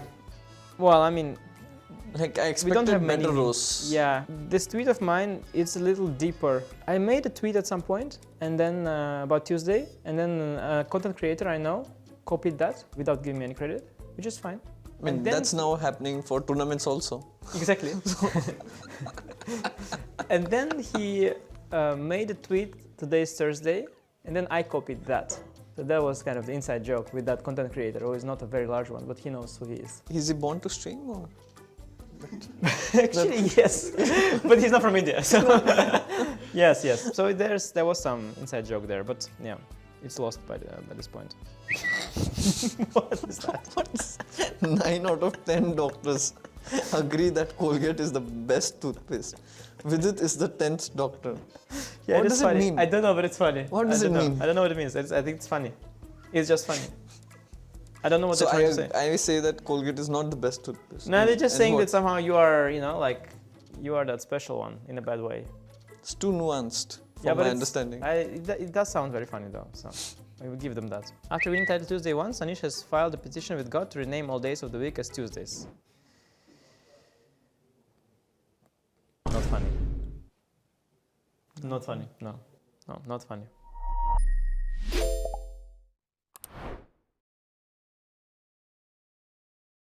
There's something about the suit that channels revelation. It channels... You ever get that moment? Yeah. You're a different person inside this thing? Oh, 100%. Yeah. You know? I do things in this suit I would never do as just myself. Totally. Some of those things I can talk about. Some of them I can't. My name is Rob. I'm from Orem, and I started the BYU Chess Club in the renaissance of chess. I love doing content on Instagram, so I started putting out some more content there, and Joe Lee, who is on the College Ambassador program, shout out to Joe. He reached out to me through Instagram. He's like, "Hey, do you want to be a Chess.com College Ambassador?" I was like, You're like, of course. You're like, whatever that is, sure. Yeah, amazing. Yeah. If chess presidents or organizers have a lot of energy and they want to channel that somewhere, the ambassador program is like the best way to do that. I love entrepreneurship, I love business, and I was hungry to start something. I saved up a bunch and I was gonna pour it into some real estate thing. And then I thought, why not do a chess club venture instead? So I stopped BYU Chess Club, ordered $1,500 worth of chess stuff, and then just started running a community club out of a library initially. I did a charity event at BYU, had like 30 people show up, and I thought nobody's gonna actually wanna play if we're charging 10 bucks. And they just didn't even bat an eye. Wow. Like, wow, okay, maybe there's an audience here. So I started my community club, which is a business. And so now we've shifted to Lehigh. We have about 50 members on a membership. And then other people just come and drop in, and I'm biased, but I think it's a sexy chess club. It's pretty fun. There's so many ways that business and chess coincide, and I love that. A big overlap that I see with chess and business and just kind of life is risk. I mean, calculated risk, but risk management a little bit. If you want to be successful, you got to take risks. Yeah. And yeah, I think that learning to take calculated risk is something that's important in life, just generally. Chess to me is such a metaphor for enjoying life, not just like surviving it, but reaping the deepest reward out of life. And I think risk is a big part of that. I love that. I agree with you that chess is, for whatever reason, it's a symbol of what we tend to look as humans as the highest form of strategic thinking, right? There's a reason you hear the sports analogies constant and annoying. It's a chess game out there, right? Or someone's playing checkers while I'm playing chess, and insert any version of that, right? Chess is that symbol for people, right? Totally. Well, as a young person, you're probably the best ambassador we could ever have for the game, bringing that out into the world.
Hello, welcome back to week 6 of the CCL. I hope you guys are all having a lot of fun. As we get ready for our next match, let's take a closer look at one of Susquehanna's spectacular employees, Kimberly Liu. My name is Kimberly Liu, and I'm the current president of Cornell Chess Club. I interned at SIG last summer because I noticed that their culture was very gaming-centric, and that is quite a unique take. I think SIG values the gaming aspect because you're able to make decisions under pressure. So pressure is definitely not a strange thing in chess. There's time pressure, there's pressure of spectators, so being able to just stay focused and make the best moves or best decisions that you can is honestly all that you can ask for. I grew up in Davis, California. I was 5 years old, and full story is that I was at an after-school daycare, and I saw another teacher coaching a student, and they happened to be picking up the knight. And at that time, I was a pretty avid horse gal, so I told my dad, and he recognized that it was a game of chess. He eventually learned like the basic rules to teach me, and from there, I kind of took it and ran with it. During the pandemic, obviously I had a lot of time on my hands, and I was still very introverted, but I saw some of my good friends streaming. I was an avid community member, avid chatter or spammer, but then I realized, what if I was on the other side of the camera? So I eventually decided to give it a try on my very old 10-year MacBook Air, but this whole process was very invigorating and new and refreshing to me. A lot of my high school friends were very supportive. That was also giving me a lot of encouragement. I felt like I was just chatting to my friends from the very beginning. Coming from California, a lot of my friends were staying in California universities. I decided to go to the other side of the country, Cornell, which I didn't really have friends at, and I wanted to start anew and see what I can do just from the ground up. Previous years, I've noticed that there's not as much communication between a Cornell chess club and the local community chess club, and I kind of wanted to bridge that gap because it's so important to be just as intertwined with the community and contribute back. So that's why I decided to get more involved with our local Ithaca Chess Club. Oh, you're making this really tough for me. It's honestly one of the best decisions of my life because I'm meeting people from all walks of life, from students who are just starting out to people who have been playing chess for decades. And it's just such a heartwarming combination to see everyone playing chess together and sharing joy over this game.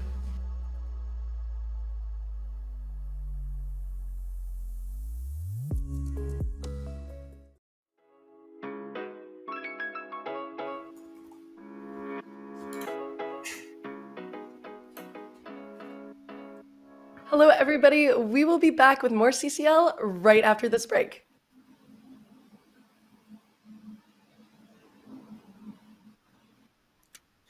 Well, or we can look at the board I'm so assignments, wrong. Jules, because we have Florida against St. Louis coming up. We see Florida has Marvin Guo, Vincent Stone, Ru Jiang, Sherwood Dong.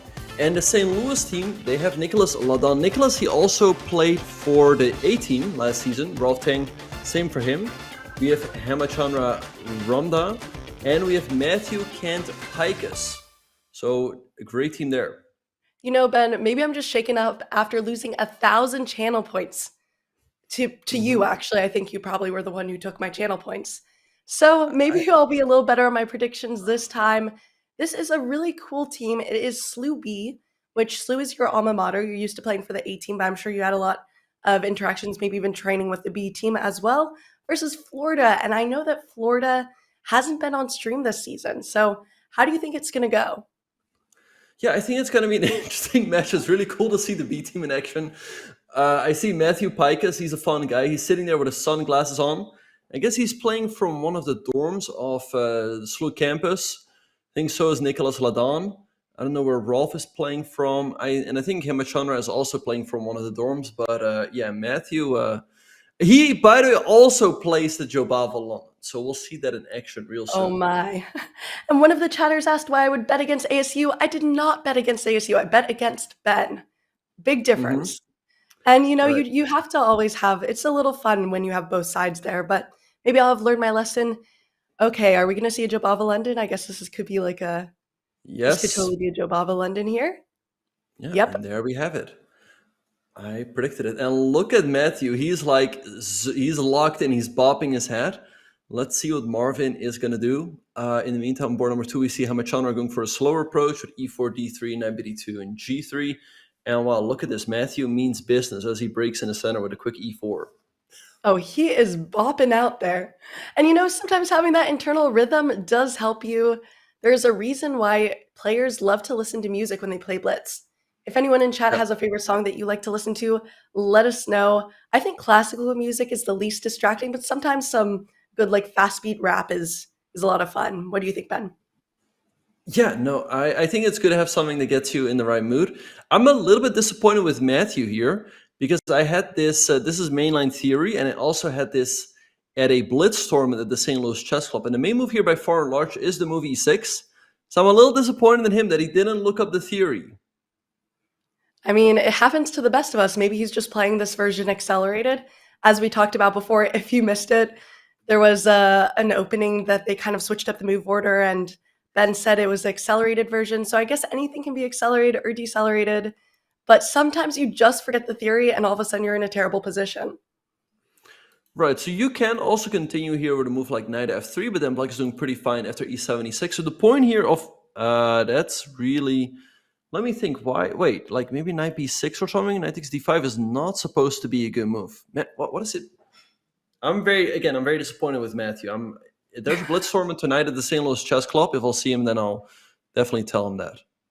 Imagine having to play on the stream and then after you get yelled at by the commentator, like personally, in person, they show up and they yell at you. Yeah, I don't yell, but Sure you don't. I'm disappointed. I'm never angry. I'm just disappointed. Anyway, let's see what he's gonna do. He's gonna have to move his knight to e3, yes, to defend the pawn on g2. But Marvin's still doing pretty well after bishop c5. There's still queen e2 though, with the idea that in case black takes an e3, you can recapture with the pawn and guard the pawn on g2 that way. Yes, and Ben, I think this is a good opportunity to talk about an opportunity from our sponsors at Susquehanna. They are inviting current freshmen and sophomores to join their Susquehanna Discovery Days, where you'll explore what a career in quantitative trading and finance could be like. You may have heard this is a great industry to explore to utilize your gaming skills. Some Discovery Days are virtual and others are in person at their Philadelphia headquarters. Flights and accommodations provided if needed. !Discovery to apply. A really good opportunity. Honestly, I wish I had more of these when I was in college. So probably something to check out. Yeah, no, the people should definitely check it out. And I think in these matches, we might also have a few freshmen and sophomores as Matthew takes a bite of his foot. Matthew, if I'm not mistaken, he studies something completely different. Something like biochemistry. Something like that is what he's studying. Anyway, let's see how this game is going to proceed. He's up a pawn, but black certainly has compensation here with this very nice bishop pair. Is there a chess major at SLU? I know there's one at Webster. There's not. I don't think there's a chess major at Webster, but I think there's a chess minor. Minor. But SLU doesn't have a chess major or chess minor. No. No chess major, no chess minor. Although you do see a lot of chess players going into either finance or computer science. It's the two ones you see the most. Yes, and yeah, I think that those are the two you see the most. Yeah, and also chess players that also generally like math. So yeah, there's definitely a bit of correlation between those fields. F5. And Matthew is just so unbothered. He's eating at the board. He's got his sunglasses on. Look at him. He's like, what? F5? What? I think Matthew is taking what? He's taking full advantage of the opportunity that he's playing on stream. He's really stealing the show here. And honestly, I appreciate it. I even suggested that they show up in costumes, But he really, maybe he even is in costume, I'm not sure. But maybe he's just trying not to be yelled at by Ben. It does look good to play that h4 move. You're going to get that quick attack.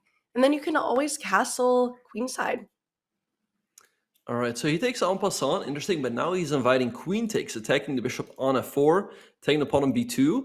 Not looking easy to deal with all of that. I think you're just going to have to develop the knight to either h3 or e2, give up this pawn and castle. Just get out of the center as quickly as possible. That's a little bit less fun. And he is not bopping now. He has not taken a bite of food. He is thinking, and he's also down. Oh my, he's down 3 minutes, 30 seconds to 1 minute and 20 seconds as well. Do you think he'll be able to do it? Yeah, let's... I don't know. I think Matthew is definitely an underdog here, but he can still fight back. I think Black should take on b2 now. We'll see White castle, and I think Black will castle as well. And Black should certainly have the advantage with a very nice bishop pair. And Matthew takes another bite of his food. You can't underestimate Marvin Gao. He's the board one from Florida, so very strong player. It's going to be tough here, but we'll see what happens. He's so focused. It's so funny to see this contrast. A Marvin who's like totally locked in, and then Matthew who's like bopping around eating his sandwich. Yeah. All right. Yeah, I think Matthew should take, Marvin should take the pawn. Otherwise, Matthew can defend it with, let's say, queenside castles. Let's see if he will, as Matthew takes another bite of his food. He is definitely not impressed. He's unfazed and bothered.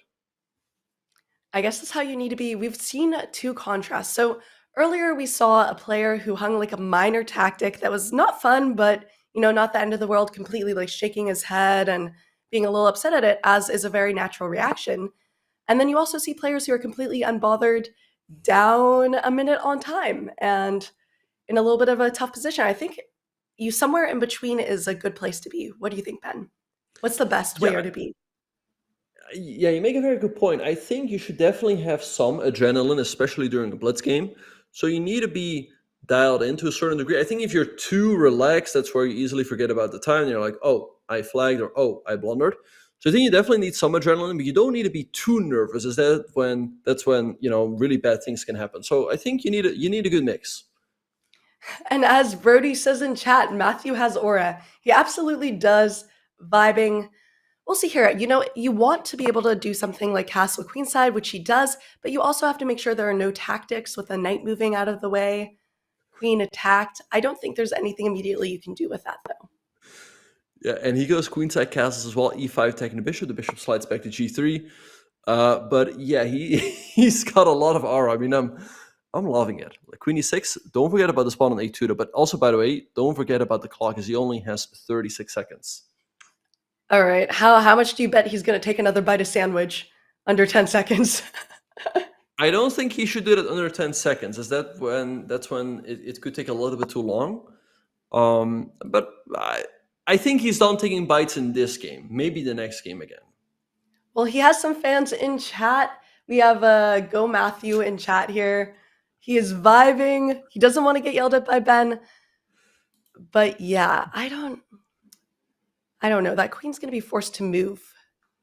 No, or is there a tactic with bishop c5?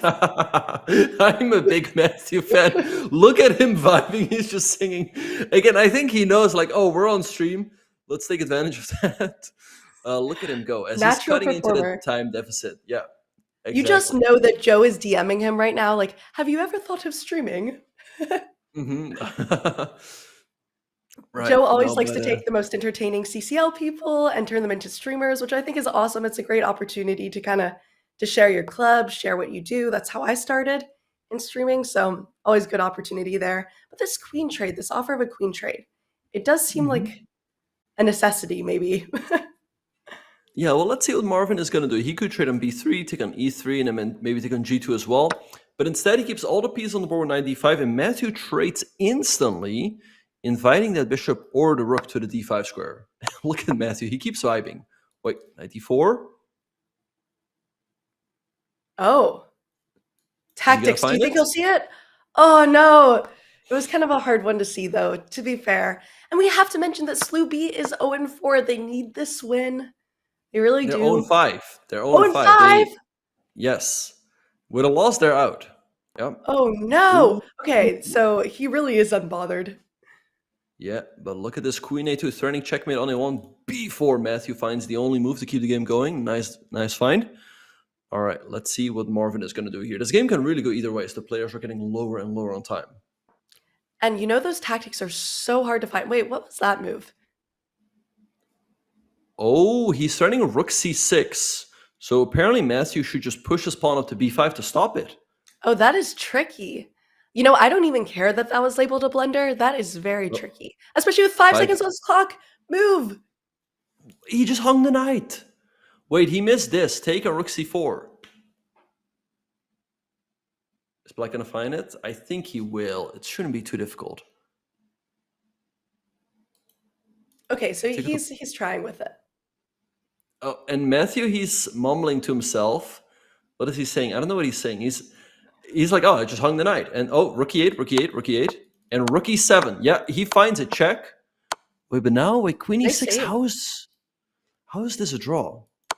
No, Matt, no. There's no checks. Come on. Queen takes g7 was the move. Now he's just completely lost.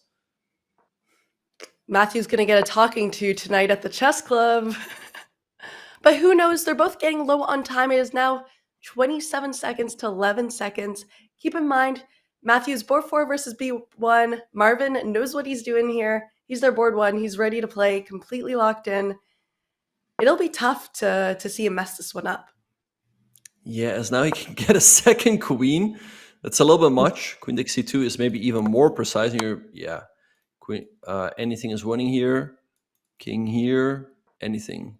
Or there.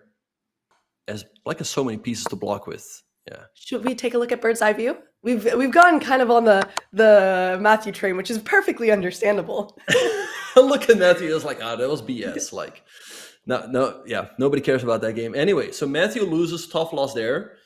But we see that on board number 2, Himashka won his game with the white pieces. Rolf is crushing it with Black on board number 3.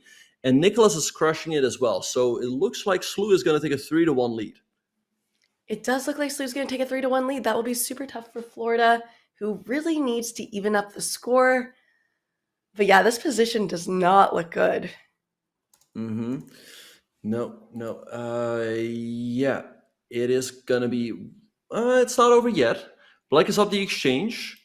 And the king on h7 is a little bit exposed. So Nicolas still needs to play well to finish this one off. Let's see how he will try to do so. Yeah, this game is really important for Florida to be able to not have to come back from such a deficit. Mm-hmm. Right, so Nicolas up the exchange, rook e7, guarding everything, queen d6. If you can somehow get that rook in as well, you should be winning, but it's not that easy to do that. Well, it's 30 seconds against 45 seconds, so the time's pretty much even. But if you're Sherwood, you do not want to get under maybe 15 seconds here in this position because it's going to take a lot of precise play to be able to create complications. Mm-hmm. Yeah, but I think Nicolas has this one under control. Maybe like queen e6, offer some trades, rook d7 at some point. This should be a win for him as he still has 40 seconds, which is not all the time in the world, but definitely more comfortable than White's 15. I like rook h6 here, trying to activate the rook this way. Yeah, it makes a lot of sense, and there's not a great defense here. Okay, we do see that's still a huge threat. Check. I mean, there's just one move there. All right, let's How see do you what he's get going out to of do. this? Yeah, it's still not that easy to finish it off. So I think it makes sense that he's bringing the queen back, perhaps. And then maybe he wants to activate the rook along the h file. I like that idea better. Yeah, the biggest issue here is that there's not a lot of threats for Sherwood to make his opponent think about. Low on time, he has to think a lot. His opponent really does not. Mm-hmm. All right, check, king d2. And Nicolas repeating the position once. Fortunately for him, not twice. So he's still struggling to... He's still struggling to finish this off. Oh. Okay. Sherwood hanging on. He is playing very well right now. But there is a huge threat. That bishop could fall. How do you defend that bishop? He's going for a counterplay in case rook g2 wants to go queen f5 check. Again, he's making it difficult for Nicolas to finish this off. 7 seconds. Gotta move. Oh, 5 seconds. I hope he's looking at his clock. Rook f6 now. Queen d3. Still not over. There could be an accidental rebeat. Check. This, okay, check. This looks annoying for white. I think Nicolas is going to get it done. Check. Oh. Check. Check. That's it. Check. And now you lose the bishop. Oh, yeah. That is rough. And that means Nicolas is taking home the point. Board 1 versus board 4. And yes, Louis at a 3-point lead. Mm-hmm. Yeah. No, a 2-point lead, which, the match is not over yet, but a great way to start the match.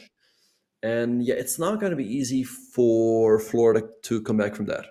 1 to 3 points. It will be rough. And as you can see, as a board 4, you're not expected to beat the board 1, but that would really be what Florida needed there. They're going to have quite the comeback here.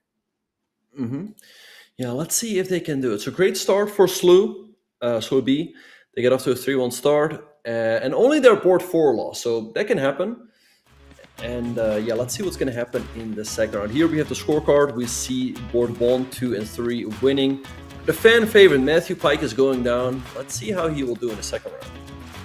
Absolutely. He's made a lot of fans. Someone said Marvin won the game, Matthew won their heart, which was just a great comment. But we'll see how they do. There's still round 2. It's early on in the match. If you're going to be at a deficit, you'd rather have it be in this round. Mm-hmm. Yeah, no, it's still early on, so the match is far from over. And here we have the pairings for round number 2. So we see Marvin Gao playing with white piece against Hamachandra, Vincent Stone playing with white against Matthew Pikus, Ru Jiang playing with black against Nicolas Ladan, and Sherwood Dong playing with black against Rolf Tan.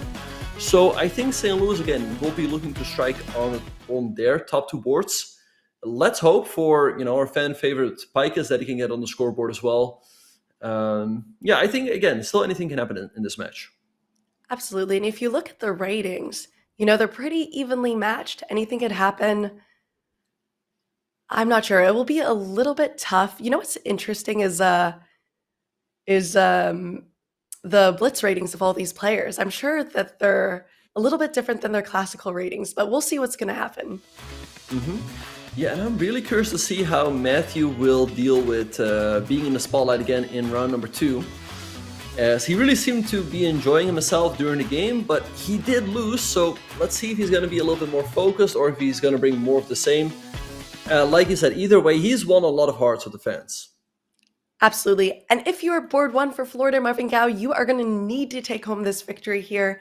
And we're also going to need to see an upset for Florida on either board 3 or board 4 as well. If they just merely tie the score, it will be okay, but you need to get a point back in one round or another. Mm-hmm. Yeah, and we see Hamachandra going for the hyper-accelerated dragon with c6 on move number 2. Now white often goes e5 to put some pressure on this knight on c6. And bishop d7 giving white the opportunity to get the bishop pair. I guess Matthew is going to get underway pretty soon as well. He's always playing some tricky openings, so I'm curious to see what he will do with the black pieces. Yeah, it'll be interesting to see what he does with the black pieces there. But I'm not sure. It seems like we're going for a very aggressive opening, which makes sense for Marvin Gao. You really want to put the pressure on. Playing solid, you need this. Castles. Yeah, this position seems pretty standard. Mm-hmm. Yeah, perhaps white has a slight advantage. Marvin having the two bishops on b5 and c1. Black only having one bishop. It's an active bishop though, and black can quickly continue with knight c5 or knight b6. And yeah, board number 2 has also started. Matthew playing the Philidor defense. So very solid stuff. Ew. The Villador defense. It's something you see super often in Blitz and nowhere else. It's this old opening named after a legendary chess player, and I believe Villador was that 1800s. You might know better than me, Ben. But it is pretty old. It is, however, solid, and a lot of people struggle against it because you don't study theory for this. Yeah, no, black going for a very solid setup here with a lot of pawns on the 6th rank, bishop g5. I guess Matthew will continue with bishop to b7, and maybe at a good moment he can go for b6, b5 to expand a little bit on the queen side. But like I said, I feel like a lot of players don't study this opening seriously, and I guess that is what Matthew is banking on here. Exactly. Sometimes that's why you play offbeat openings. It's not always about having the best engine moves. Sometimes it's about just catching your opponent off guard, getting a sharp game where you're in familiar territory and your opponent is in deep, dark waters. Absolutely. Yeah, no, it's really helpful if you're, especially in Blitz, if you know all of the plans and ideas in the position and your opponent does it, right? Then your opponent is going to have to spend time. He might make mistakes and you can quickly play a good move. So I guess Matthew might be feeling pretty comfortable, even though the evil bar might be giving white a slight advantage. And we're also off on the other two boards. We see Nicolas Ladan being a tiny bit better in a Catalan endgame, and Rolf should be approximately even against Sherwood Dong. You know what these openings remind me of, Ben? These openings remind me of the nightmares I have at night. All these openings are like my least favorite to play against, which might be why they're playing them. They always say when you're picking an opening, always think about what you don't like playing against and choose it. Interesting. Right, so why do you not like playing against the Philidor or the Catalan or the Fianchetto King's Indian? What is the problem? I think sometimes you get a lot of unusual positions, and it feels like you should have an advantage. In a lot of these openings, it feels like you should have an advantage. So you try to take advantage, but then your advantage is so small. It's positional, you have to play precisely, and you just get kind of this weird position that you don't really like. But also, some of these sharp openings, you need to know all your theory. Catalan, I feel like, is surprisingly sharp. But everyone has those openings they hate playing against. I'm interested to see what your guys' is in chat. Do you have an opening you don't like playing against, Ben? Yes, but I'll keep that to myself. Very well. Okay, fair enough. Because some of my opponents might be watching and I might try to take advantage of that. In the meantime, we have Matthew right here. White going for a very aggressive approach to knight g5, and he goes d5, shutting down the diagonal. I think it was a bit too big of a concession for white to just give up the bishop pair. I feel like Matthew is doing pretty fine here. Yeah, it does look like a decent position. He's gotten the pawn break, which is usually what you want in these kinds of positions. So Picus is vibing, although we don't see any sandwich eating or dancing yet. Yeah, maybe he ate his meal during the break. Knight h5. Wow. So interesting stuff here by white. The idea is that in case black takes, you recapture the queen, threatening checkmate on h7. Let's see what he's going to do. Otherwise, white can take here and shatter the black king side. The computer is pointing out e4, but instead Matthew trades h6, still looking pretty good for black. Yeah, forcing the knight back. I don't think there's any Greek gift you can really do here. Nope. I think the knight is just going to have to jump back. And I guess then Matthew is going to respond with e4, or maybe g6, kicking that white queen back. And there aren't a lot of squares the white queen can go, especially with the bishop pair. The bishop pair can be dangerous. What is he doing? Look at Matthew's like, what? What is my guy doing? Is he singing? Is he talking? What is he... Do we have any lip readers in the chat? What is he saying? I would be curious to see, because this man is very entertaining. He might give Shelov a run for his money. All right. Yeah, what is he saying? All right, let's see what he's going to do. Matthew taking his time. In the last game, he fell behind on the clock by a lot. He definitely needs to play faster this game. He really does need to play a little bit faster this game. Time is deceiving in this kind of format because it's 5+2, so it feels a lot longer than your normal 3-minute or 5-minute blitz games. But surprisingly, time does decide a lot of the positions. And we have a prediction in the chat. So if you have a team that you want to root for right now, you can throw in some channel points. But you're absolutely right. I mean, time is a big factor. There's only a 2-second increment. So it is not advisable to get low on time, as then we see a lot of mistakes happening. And G6 might already be a nice opportunity here for Matthew, as I don't like this knight on H4 at all. It can easily get trapped over there. Yeah, it does look a little bit inconvenient there. It seems that Evel doesn't either, because where do you move that knight? If your queen is pushed back, it looks like it's not getting trapped right away, but definitely in the near future. Maybe white wants to sack, but I don't think that can ever work. Just queen G7, and I don't see any attack whatsoever. So come on, Matthew, just push the pawn, keep time on the clock, don't get too far behind, as we saw what happened in the last game. Just move. Yeah, but Vincent does have a lead on time, which is very important here. And if Matthew's not careful, Vincent can create attack, and maybe he won't have enough time to plan against it. All right, so let's see what Matthew's going to do. Again, he needs to move here. He's really locked in. Yeah, let's see what he's going to do. We will see. He's so locked in. Look at him face up to the camera. He's just vibing, living his best life there. Queen F4, interesting moves. Okay, the idea is that in case white takes on D5, you take, and then take on H4. White can play G3 though, attacking the queen, and that would also give the knight a path to jump back, either to G2 and E3 or to F4. So that is perhaps why the computer is giving this a miss. Let's see how this game will proceed. Matthew definitely still better, but he's down a minute on the clock, and his advantage on the board might be shrinking. And we see Vincent head popping as well, probably because this is what he wanted. I feel like G3 would be a move that would be coming maybe without tempo had he not played that. Anyway, because you really need to find a place for that knight.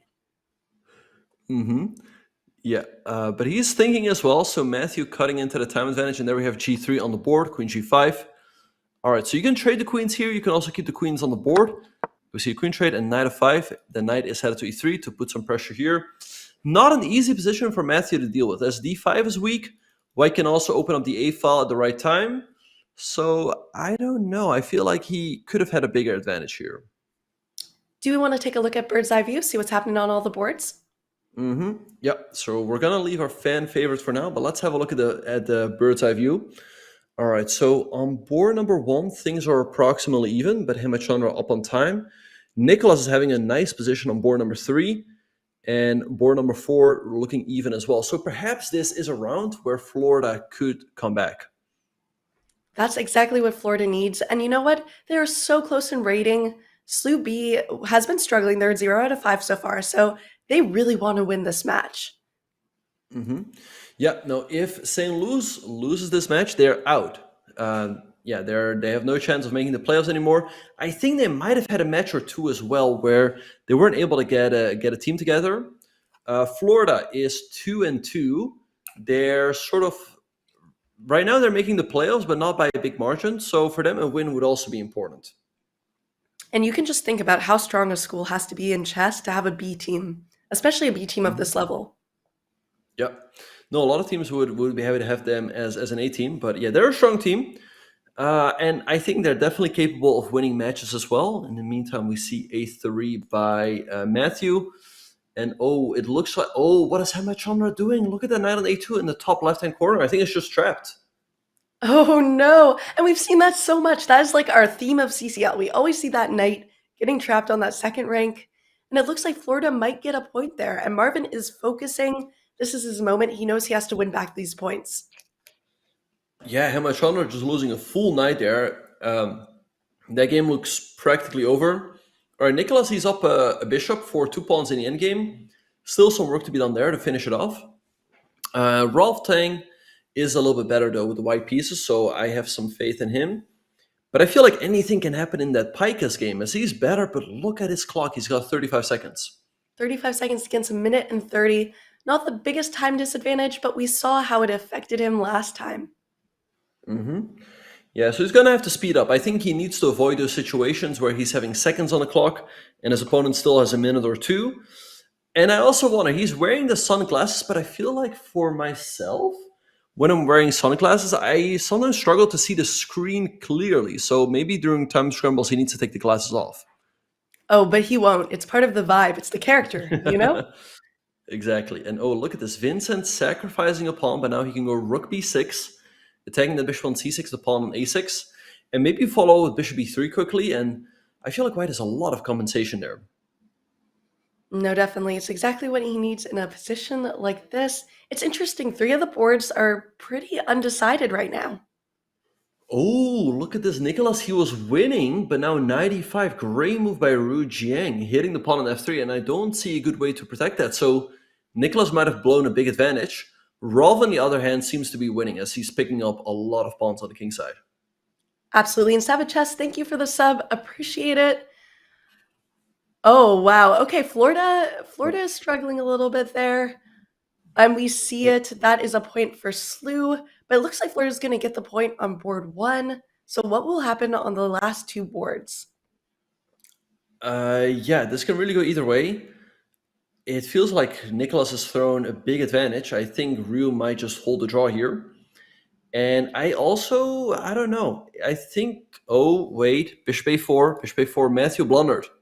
Bishop a4, rook c7, knight d5, that's GG. Matthew. Oh, no, and that's time pressure. Oh, but his opponent's in time pressure too. Yeah, he misses it, but bishop e3, this is still looking great for white. Bishop takes e4. White winning a second pawn here. This should be a win for Vincent. But you have to play pretty precisely still. You can't lose another pawn. And he takes, and Matthew is feeling it now. He looks stressed for the first time in this match. Yep, he's trying to focus now. All right, so rook d8, king of 1. All right, maybe bring the bishop around to b3. King d3, just defend everything. I don't know. Black doesn't have any play here. He's down 2 pawns. This is not looking good. It definitely is not looking good. And you see him shake his head. He is not feeling it right now.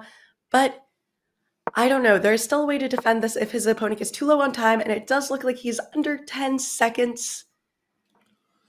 Bishop d5, you're going to have to go rook f8. That's really passive. And now white can just start setting the c-pawn in motion. I don't see Matthew holding this. He's down 2 pawns, passive position.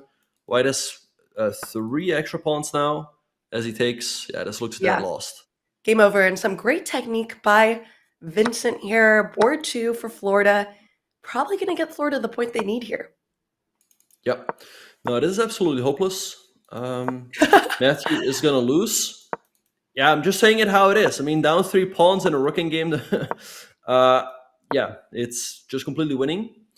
All right, so Jules, maybe we can go back to the bird's eye view and see what is happening in the other game. As earlier on, Nicolas had a winning position or a big advantage, and now we have a 3-result game on our hands. So look at those black pawns pushing down the board. Wow, 5 seconds versus 19 seconds. It's a time scramble. Honestly, anything could happen in this time scramble. The pawn does look a little dangerous. Yeah, promoting that pawn is not easy. e4, let's see. Is there a way for Nicolas to hold here? Knight takes b2, you're going to be down. Or knight d3. No, this looks pretty low. Still not over. Wait, g4 maybe? King e5 runs to bishop c3. So I think you have to go. Wait, what do you do? Oh, there's knight f2. Yeah, I mean, 2 versus 4 pawn endgame is not easy. Maybe you could... f5. Still not over. I don't think that's the right move. Like, yeah, bishop there. I just gonna have to go back. Wait, but king takes c4. No, this is now a draw. That is pretty big for the St. Louis team. If this game ends in a draw, they will keep their lead. Yeah, it looks like he might be able to hold the draw here. Especially... I mean, this is very impressive looking at the time as well. All right, let's see if Nicolas can hold. Move! Oh, yeah, that was so scary. 1 second there. Sometimes you forget about the clock, especially with these knights. The knights are so tricky. Yeah, but he's hanging in there. This should be a draw. Just avoid getting down to like 1-2 seconds, and then you can easily flag. If black is able to push up the board a little bit, then... Oh, h5. No, h5, but there's a blunder. Don't do that. And he does it! And look at Nicolas, he realizes it.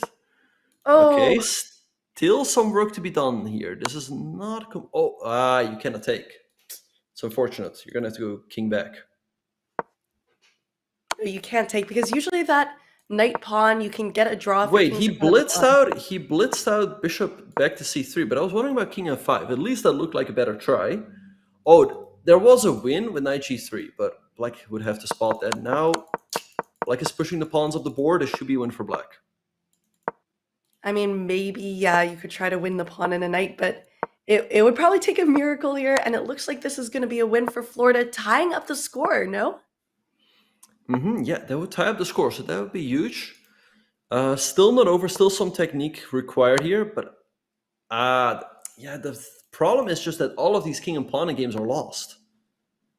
They are lost, but yeah, it takes a little technique, but low on time, 33 seconds to 10 seconds. I think this is going to be a loss, but a tight score going into the next round isn't the worst result for all the teams. Yeah, now St. Louis would have loved to keep their lead, but it looks like it's going to be all tied.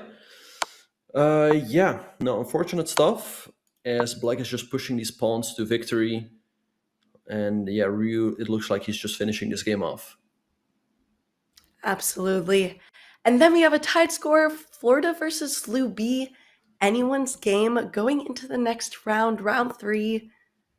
This is a good result for Florida, being able to tie up the score. Yep, no, absolutely. It looks like they're going to win this round 3-1. And you want to cut into the deficit sooner rather than later. Oh, king d7, unfortunately, that's not a stalemate as king h3 is available. And I'm sure, Rue's just double checking, and there we have the resignation. Absolutely. And so great result for Florida. Not so great result for our channel points, though. But you know what? They can definitely do it. It was a really good round for Florida, who's able to tie up the score. Yeah, wow. Look at that. That was actually kind of an insane comeback then. Yeah, anything can still happen in this match. It's all tied now. We see for Florida, their board 1 is carrying. Again, that's what you need to do as a board 1, win as many games as possible. The St. Louis team, Matthew Pikus is the fan favorite, but he's struggling to get some wins on the scoreboard, and his team is behind. So let's see if he is able to do it in the last 2 rounds. We will see. And do you have a game you want to show us, Ben? Yes, let's have a look at the game we just witnessed, as that one could be crucial for the match. All right, so we tuned in right around here. Nicolas was down 2 pawns, and we saw black playing king f5, g4 check, and this is already a tricky position, because if you go to e5, there's bishop c3 check. If you go to g5, then there's king d4, and you win the knight. So black played king g6. Now, if you take on e4, there's knight f2 check, and you win the pawn on h3. So Nicolas played h4. Knight here came, which was a mistake. And eventually, White was able to win the pawn back. And now this endgame should have been a draw with correct play, especially since black was pushed back here with the king on f5. But, it's still a little bit unpleasant because White is down a pawn. Nicolas was defending well here, as it looked like this game should have been headed to a draw. But here he made a crucial mistake. He should have just waited here with a move like bishop c1.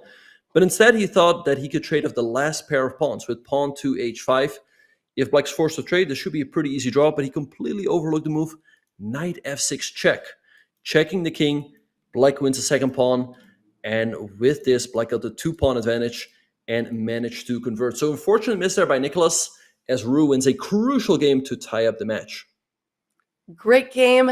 And you know what? We're going to find out if one team will pull ahead after round 3. Let's find out right after this break.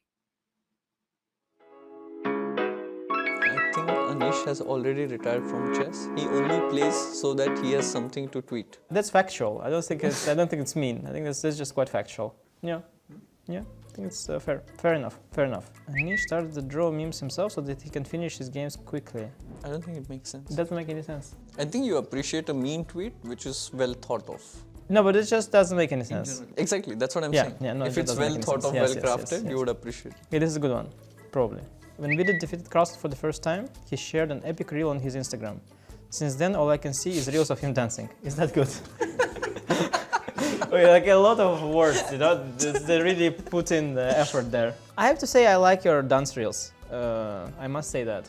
I can see that. I think that deep inside, this is something you enjoy. Want to dance? No, you want to, like, it's you. I think you really enjoy that. I see the spark in your eyes, you know, when you dance.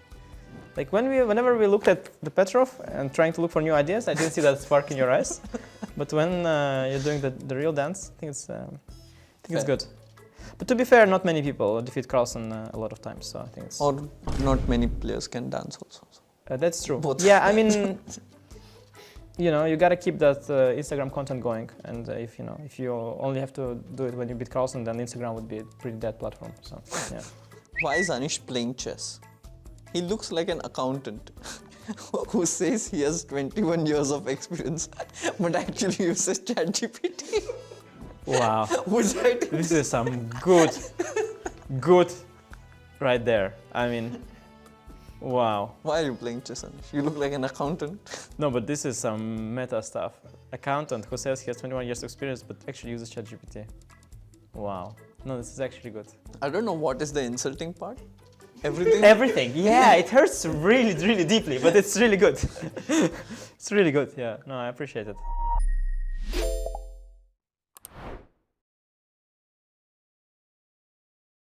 You guys are gonna have to give me the footage because right before the final segment of the 1+1, I set a Puzzle Rush record. I got 60 and I should have had 61. And I think that's recorded in the Zoom call, so I'm gonna want that footage.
Hello. Welcome back to Collegiate Chess League Fall 2024, brought to us by our sponsor, Susquehanna.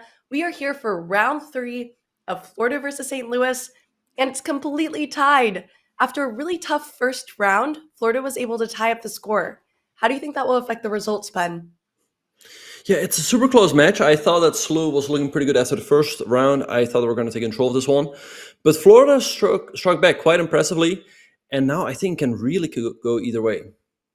It really could, and we're going to see because this round is crucial for the result.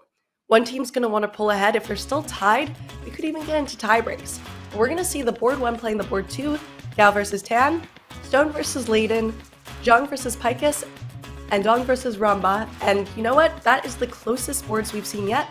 Board 1, board 2. So either result could happen. Upsets are likely. I don't know. Both teams is really going to be hungry to take an advantage this round. Yeah, we'll see what's going to happen. As always, the board ones will be. I think it is a slight advantage for SLU that the board ones and board 2 will have the white pieces. I think, generally speaking, having white pieces is a bigger advantage the higher your rating is. But then on the other hand, we'll see Florida playing with the white piece on board 3 and 4. I just really hope for Matthew. I mean, again, he's a fan favorite that he will eventually get on the scoreboard. We even had a prediction in my chat of whether Matthew will score a point this round, so I know a lot of people are rooting for him. But I know that it's going to be a little bit tough, especially coming off from 0 points, but this is the closest board yet, so he has his best shot here. And we are off. We see Ralph opening up with 1d4 and Marvin responding with the King's Indian or the Grunfeld Indian. It really depends on how Black is going to proceed here, whether he puts his pawn on d6 and d5, and white going for a fianchetto system. Now we see c5 by Marvin, putting pressure on that pawn on d4. And there's many ways to respond. You can push that pawn on d5, you can also go c3, or just leave the pawn there and let black take. And still after c takes d4 and knight takes d4, there's still some chances for an advantage. And on Nicolas's board, we see something quite similar. We also see a fianchetto, a king-size fianchetto from both sides. We do. And I've seen that before. It seems to be kind of a move for people who want to get you out of theory a little bit. But look at Matthew. Look at Matthew. I think he messed up the opening, and look at his reaction. Oh my gosh. He is upset. He is upset. Yeah, I'm pretty sure knight bd7 is not the move there. I think he should have gone like bishop d6. But now after bishop c4, there's no way to defend f7. So Matthew already in big, big trouble. Yeah, Matthew is definitely in big trouble here, and you can see it by his face. Let's just hope his opponent didn't have Zoom open, but either way, oh my. What is he saying? I don't know, but it's not looking good for him. At least he is not losing material, but now his opponent has the bishop pair. The position is opening up, so Matthew not happy there. Not looking good for him, but let's see if he can fight on. Honestly, this is one of those moments it might be good we have Zoom audio off. All right, so let's have a look at Matthew's game and see where things went wrong for him. All right, so this game's opened up with 1 e4. Matthew again responding with d6, the Philidor, knight of 6, knight c3, e5. And we saw in the last game that white kept all of the pieces on the board with knight of 3, knight bd7, and bishop c4. But a different approach is that white can also take on e5 and trade off the queens. Knight of 3. And here the main move for black is the move bishop to d6 to defend the pawn on e5. Knight bd7 also defends that pawn, but it's not the right way, as now white has a knight g5, and all of a sudden you don't have a good way to defend f7. Matthew played king e7, bishop c4, but there's no good way to defend. He played knight b6. Now after bishop b3, the pawn is still under attack. So he played bishop b6, so he's avoiding the loss of a pawn. But look at this, Jules. After takes, white is having the bishop pair. The black king is kind of stuck in the middle, and you're having these weaknesses. And I really like f4. He's actually getting rid of black's double pawns, but he's opening up the bishops. And yeah, Matthew can easily come under a very strong attack here, as one rook can come to f1, bishop d6 can come. So I don't really see a safe place for this black king. Absolutely. And you know, the thing is, in these endgames, those weaknesses matter so much more than in any other position. And as you can see, he is upset. He's rage eating? Rage eating. That's a new one. Yes. He is not happy, and I understand it. E5 looks scary here. Combined with rook h to f1. Not looking good for Matthew here. But he needs to fight on. He needs to find his cool and realize that this game is not over yet. No, and this game might end up being really important to his teammates as well, since the score is completely tied. Every point matters. All right, so let's see what he's going to do.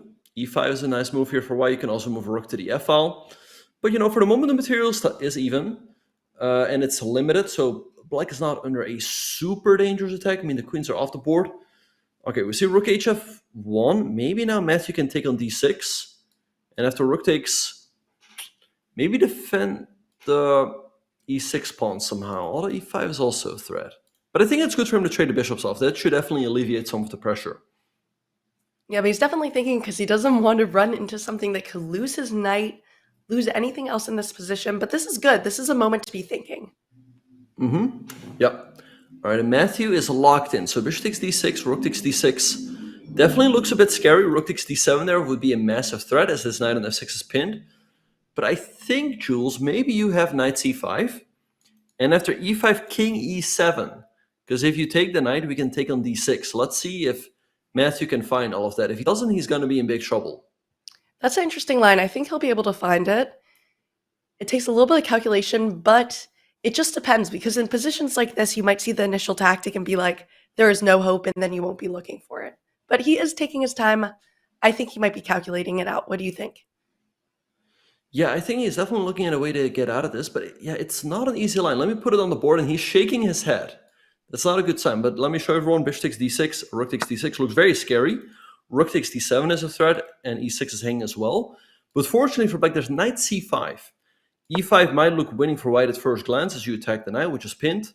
But black has, not king e7 right away. We'll get to that in a second. But takes on b3 and then king e7. If you take on f6, you take on d6, and black is doing more or less okay. And Matthew, the fan favorite, he finds it. Bishop takes d6 and knight c5. That reaction, he's like, I'm so good. Mm-hmm. That's so funny. All right. All right. Now, one thing, Jules, after e5, you shouldn't play king e7 right away, because look at this. White has rook takes e6. Takes, and then takes on e6 with check, because if you recapture rook e1, and you're going to be down 2 minor pieces for a rook. So let's see. That is going to be the last hurdle for Matthew. After e5, he should take on b3 first. But if he does that, he's hanging in there.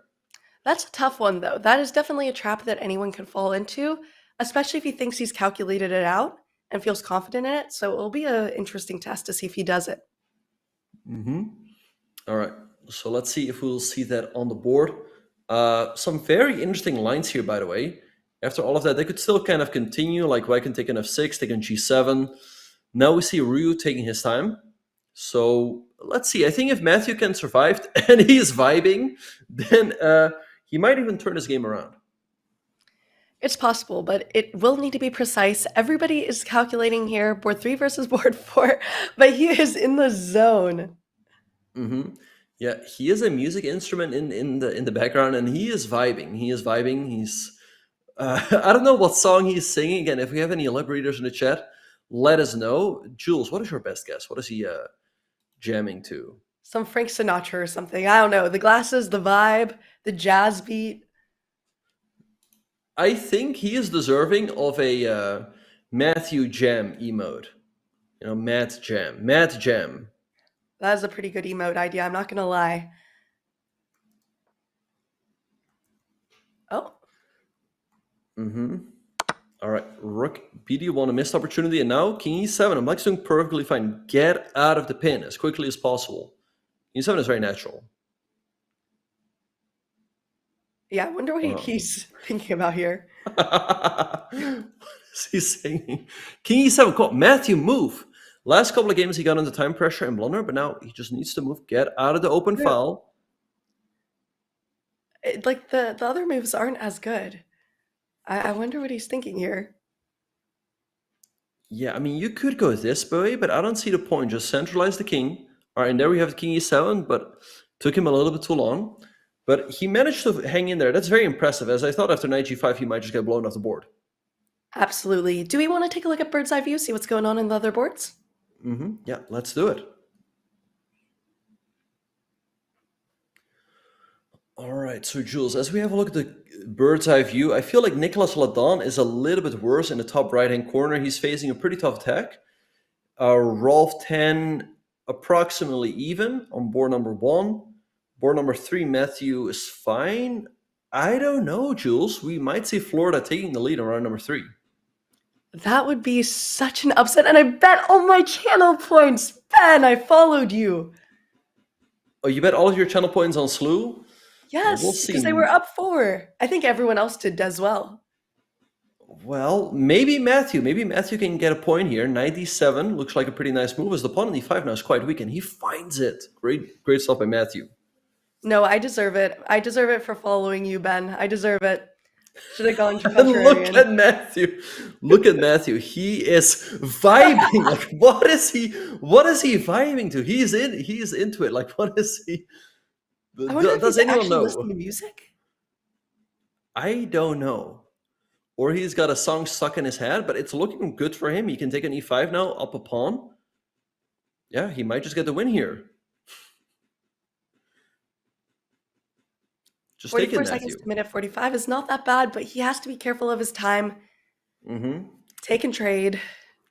Matthew, just take the pawn. Again, that took him like 22 seconds. That is too long, as he only has 35 seconds left. Knight c5, maybe he wants to trade off the knights. He's up a pawn, a great chance to win, but again, the time is concerning me a little bit. This isn't that tricky of a position. I mean, the nice thing is White's knight does not really have anywhere to go, stopping the trade. But yeah, you can just keep offering. Mm-hmm. G5 attacking the rook. Let's see where White's going to go. Can really go anywhere along the 4th rank. Again, if Matthew is able to even up the time a little bit, I think he's got a great chance to win. If not, then we might see this one slipping out of his control. Now he is a minute down. His opponent has been moving quickly, which is, I think, a great strategy. Yep, he needs to get Matthew low on time, and then anything can happen. Rook d4. Oh, b4. b4 wins the game. If you move the knight, there's knight e4. Come on, Matthew. b4. Is he gonna find it? He's locked in. He's gonna find it. He's gonna. No! Oh no! That was an easy tactic, Matthew. Come on. All right. Anyway, he's still rook f2. Rook e2 is forced here. He's going into a knight endgame, which should be pretty good for him. Yeah, but do you see? Ruzhang is locked in. He is ready. Knight d4. Big blunder there by Matthew, and now he's losing a pawn. He might just lose. As he actually is not only losing his extra pawn, he might actually go down a pawn. Oh, and he's thinking, but you can't think too much. Look at your clock. 10 seconds. c4, GG. And he finds it. That is rough for Matthew. And Ruzhang, he did exactly what he needed to do by keeping the time up, keeping the odds in his favor there. When you're down in position and your opponent's down on time, there are always chances. Yeah, no, Matthew had to play a little bit faster there. He took a lot of time for natural moves.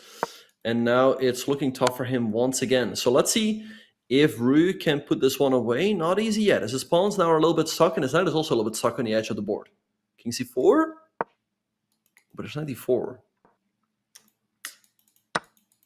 Take on e6. Yeah, we might get a 2 versus 1. But the problem for Matthew is that his king is super far away. His king is in no man's land. Like, his king is a long drive away. Yeah. All right, h4, nice move by Ru, keeping as many pawns as possible on the board so that if he does win these pawns, he will have 2 connected passers. Knight f4 takes h5, looks pretty good. Right, he's playing it so well. He has the technique down. Matthew is struggling, and now it's 2 pawns versus just a knight. I don't think he'll be able to hold it. There's still chances. White will still need to show some technique here. By the way, we have some more results. Sherwood Dong against Hemachandra ended in a draw. And oh, it looked like Nicolas Ladon was losing, but now he's actually winning. That is a huge turnaround for the SLU team. That is a huge turnaround, especially since it looks like Matthew might lose. And wait, the computer said he might have had a draw. Yeah, but you can move back. You cannot allow White to push up the board. Oh no, and now it's traded. It is over in that game. But yeah, Nicholas Layden. Okay, so that means the last game is Marvin Gao versus Ralph Tan. All right, it looks like Florida might get a point on this board. 5 seconds versus 17 seconds, though. He has to be so precise. Yeah, but it looks lost for Ralph. I mean, Black has 3 extra pawns here. The pawns are nicely protected, just like Bishop f6. Push the pawns. I don't see White holding this. Now, I think there's going to be one for Black. Yeah, which is exactly what he needs to do here. As the board 1 versus the board 2, he's been performing great. I think he might be on a perfect score, something like that. So he is definitely in the position where he needs to be. Just push the pawns, or e6, that's fine as well. Yeah, tough loss here for Rolf. Rolf was on 2 out of 2. He was doing a good job, but it looks like Marvin is going to win this game. And that would mean that Florida would take a 1-point lead going into the final round. And Jules, Matthew's game was so crucial. Had Matthew won, then it would have been a 1-point lead for SLU.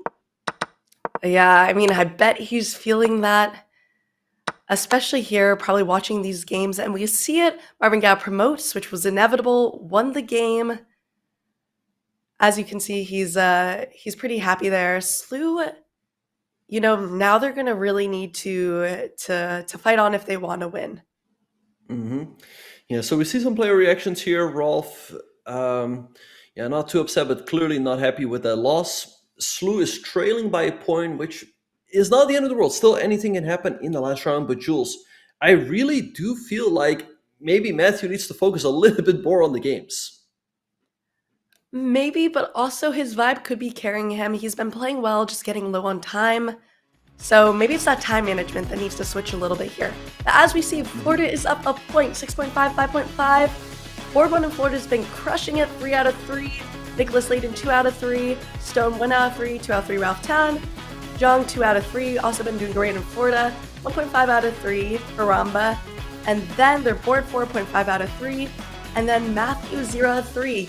Needs to get a point to get on the board. SLU is 1 point behind going into the final round. What do you think, Ben?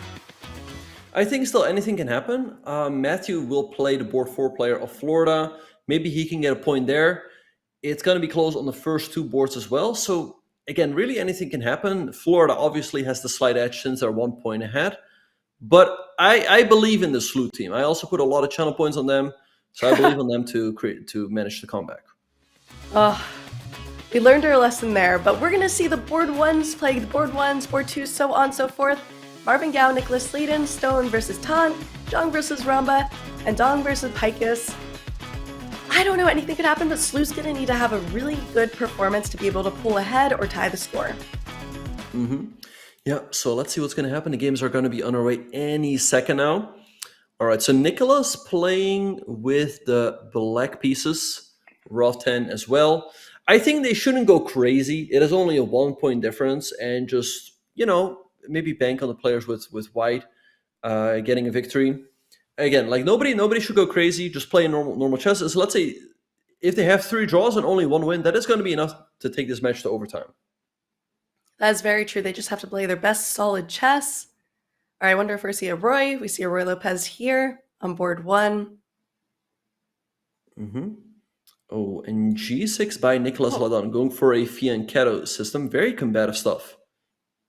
That's interesting. That's a pretty rare move here in these Roy systems. But I guess he definitely wants to fight. Yep, the white building a big center quickly with c3 and d4. In the meantime, we see Matthew jamming in the bottom right-hand corner. He's still waiting for his game to start. And in the top right-hand corner, we see Rolf playing the Caracal defense against 1e4. All right, do we have an opposite side castle here? That is always very sharp. A lot of fun. And, this is kind of an interesting line, because I'm assuming this was against knight f6. Caro. Yep. Yeah, and, I don't love this line for white, because it feels like you're getting attacked so quickly. And with those f-pawns, it's one of those instances where double pawns actually help protect. Yeah, no, you're absolutely right. Black actually has 4 pawns in front of their king, which often makes it very difficult for white to attack. Yes, there is that pawn on h5, though, that white can use to try to create a hook. Sometimes you can go h3 and g4, sacrifice a pawn, but in case black takes, then you get an open h file and a half open g file to work with. So lots of action there. In the bottom left-hand corner on board 3, we see a fried liver with bishop d7, which is a bit of a sideline, and it's taken Hemachandra by surprise. And Matthew looks puzzled by black's opening. I think this is like the Nordic C variation. I think it's called something like that. Let me look this up. So what? I think the Nordic C variation. Or That the is- North Sea variation. That's something. Mm-hmm. I guess I've seen it all, but we've been seeing so many fried livers in Collegiate Chess League. I don't know what it is. I've never seen it really before. Right. Yeah, I think it is the North Sea variation or the Norwegian defense, where you put a knight on h5 quickly. It looks terrible, but sometimes it's not even that bad. So he's probably going to want to bring his knight into that g5 square if allowed. Maybe forcing a bishop trade off of Sherwood. All right. So yeah, I think what black would often like to reroute the knight to f5. And often it's also nice for black to give up that light or to trade the light square bishop. Like let's say white goes knight f3. Black is happy to go bishop g4, trade an f3, then play e6 and go knight f5 and have a very solid structure there. But now the knight jumps to e6. Interesting stuff. I wonder, I guess that kind of... And there's also no castling yet from Matthew. Maybe he wants to castle queenside, but you have to be a little careful there. I really... this might be why the knight would have really liked to go to g5, but I know it's very tough in this position, and now he gets that break, that c5 break. It becomes more complicated, and maybe you'll think twice about castling queenside now. Yeah, c5, nice move by Sherwood. You cannot take on c5 as then black has pawn to d4, forking the knight on c3, and a bishop on e3.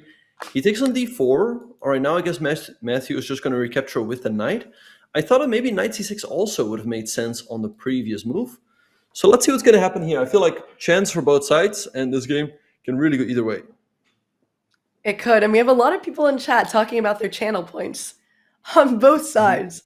A lot of channel points was bet on this match, so we're all hoping for that result, but we'll see what happens. There is a lot of life in this round. Round 4, last round. Yeah, so let's see what's going to happen. Florida is having a 1-point lead, so they definitely have the advantage in the match, but anything can happen. Again, I just really hope for our fan favorite Matthew that he's at least able to get on the scoreboard in this last round, as he definitely had his chances this match. If he doesn't, are you going to give him a talking to? Absolutely. Yep. All right. So I think Matthew with queen e2 is aiming to go for queenside castles. Sherwood is having a lot of options here. He can take on e5. He can trade on d4 once or twice. He can just continue his development with bishop to g7. And since he's having so many options, I think that's why he's taking his time here. He does have a lot of options, but he has gone low on time in the past. So especially... Well, okay, no, this is Sherwood. I think he's been okay for time this match as well. Maybe he can spend his time against Matthew, because Matthew's been getting low on time. Yeah, Matthew, you're absolutely right about that. Has been getting too low on time in a few of his games, and that cost him. All right, so we see a trade on d4 and now pawn to e6. Maybe now Matthew can go for a quick g4 and blast things open on the king side. Yeah, it does look a little bit precarious there. All right, so Matthew just goes queenside castles. He's continuing to offer the trade of knight for bishop. Let's see if eventually black is going to go for it. f4. The computer is pointing that out as a miss. Maybe you wanted bishop e3 instead. Or a6. I think Matthew should keep his bishop on the board. Maybe bishop c5, keeping the black king stuck in the middle. Oh, wait, that hangs knight takes c5, though. Yeah, I think he might have been a little bit afraid of bishop e3, maybe d5, d4. Oh, and we see a quick push. Aggressive. I love this move by Matthew, trying to blast open the king side, take stakes. You follow up with a quick h5. He's an attacking player. This is his position. I like it. And look at Matthew. He's like, yeah, let's go for it. Let's take on g4, go h5, and we're just gonna attack. Or what do you think he's saying? I think he's saying like we're gonna go for it. I totally agree. I think that was a proper lip reading. h5, yeah, let's go for it. Let's go. Okay, I think now black has to take on d4. Maybe then g5 to try to keep things close, but it's looking a bit scary for black. It definitely is looking scary, and that's a tough try. Also, black is like 4 moves away from getting castled, even if they wanted to, which they probably don't here. I think black has to do something with g5. Either g5 right away, in case white takes, you can take on d4 and then take on g5, or take on d4 first and then the move g5. If you take on h5 or you let white take on g6, it feels like the entire king side just collapses. Let's see. I mean, a win would go a long way here for a SLU comeback. And look at Matthew. He's vibing. He's really vibing. We don't see any food bites, though. Oh, wait. Never mind. You called. Wait. Are we sure that Matthew can't hear us? Bishop takes h5. Bishop takes f7 is a winning threat here. Rook h7. Maybe like queen d3. Looks pretty scary for black, if you ask me. Yeah, this is like a dream position. Black does not have a lot of counterplay, and you can keep making these steady threats. Rook g1, also a good move, bring the rook into the game. By the way, I just had a quick glance. Hemachandra is winning his game. So if he wins that one, SLU would tie up the match. And if Matthew would win, we would see SLU taking the lead. So lots of, what is Matthew doing? Wait, he's like, where's the win? Where's the win? And now he's dialed in. I don't think there is a win just yet, but he's definitely having a great position here. So let's say rook g8, but then maybe knight e7? It is a little bit difficult. Maybe... I still like this queen d3 move. I like that too. Perhaps that's what he's calculating right now. And he does it! Yeah, hitting the rook. I don't see a good square for that rook. You cannot go to h8. That runs the bishop takes f7. Rook g7 also doesn't look great. And Matthew, he's locked in. He's locked in. He's having the energy. Yeah, but Sherwood is also focusing. He's been doing pretty well so far. We'll see what he's got. Honestly, you can't fault Matthew because talking to your game while you play sometimes helps with time management. It can help you think out your moves. So there is a strategy behind that. Mm-hmm. Yeah, maybe now take on g7, queen h7 looks pretty promising. And is he going to go for it? I think he will. Or like bishop c5 might run into this. So let's see what he's going to do. But he definitely is having great chances to win this one. Yeah, that's definitely something you need to calculate a lot if you're just going to be hanging a piece. But no, you trade. You trade, he takes, and then do they have anything? I don't know. Oh, look at this. After bishop f8, maybe like something like bishop b6 is pretty annoying. If you take, then there's queen takes f7. And he, okay, goes rook g1, also good move. Bishop f8, and then maybe he wants to jump in with the rook g8. I really like how he's playing this game. And also look at that sad rook on rook 8 on a8 because like it is stuck. It is not going anywhere. Oh boy, not having You're fun. right. Those pieces are not doing anything. So I think Matthew should just jump in, go for the attack, and just trust that things will work out. Bishop c5 is his idea now. Maybe knight e7 to bring some troops over. Oh, I'm not buying it. I feel like there's got to be a way to... Bishop f7. GG. What? Come on, is he going to find a bishop f7? It's GG. Matthew, this is the moment to shine. Bishop f7, king takes. Queen g6, king e7, queen here, and checkmate. And I think he's looking at it. GG. Bishop f7 is GG. If he finds it, it's game over. Yeah, and then you at least get, you get with... Okay, I think he's gonna find it.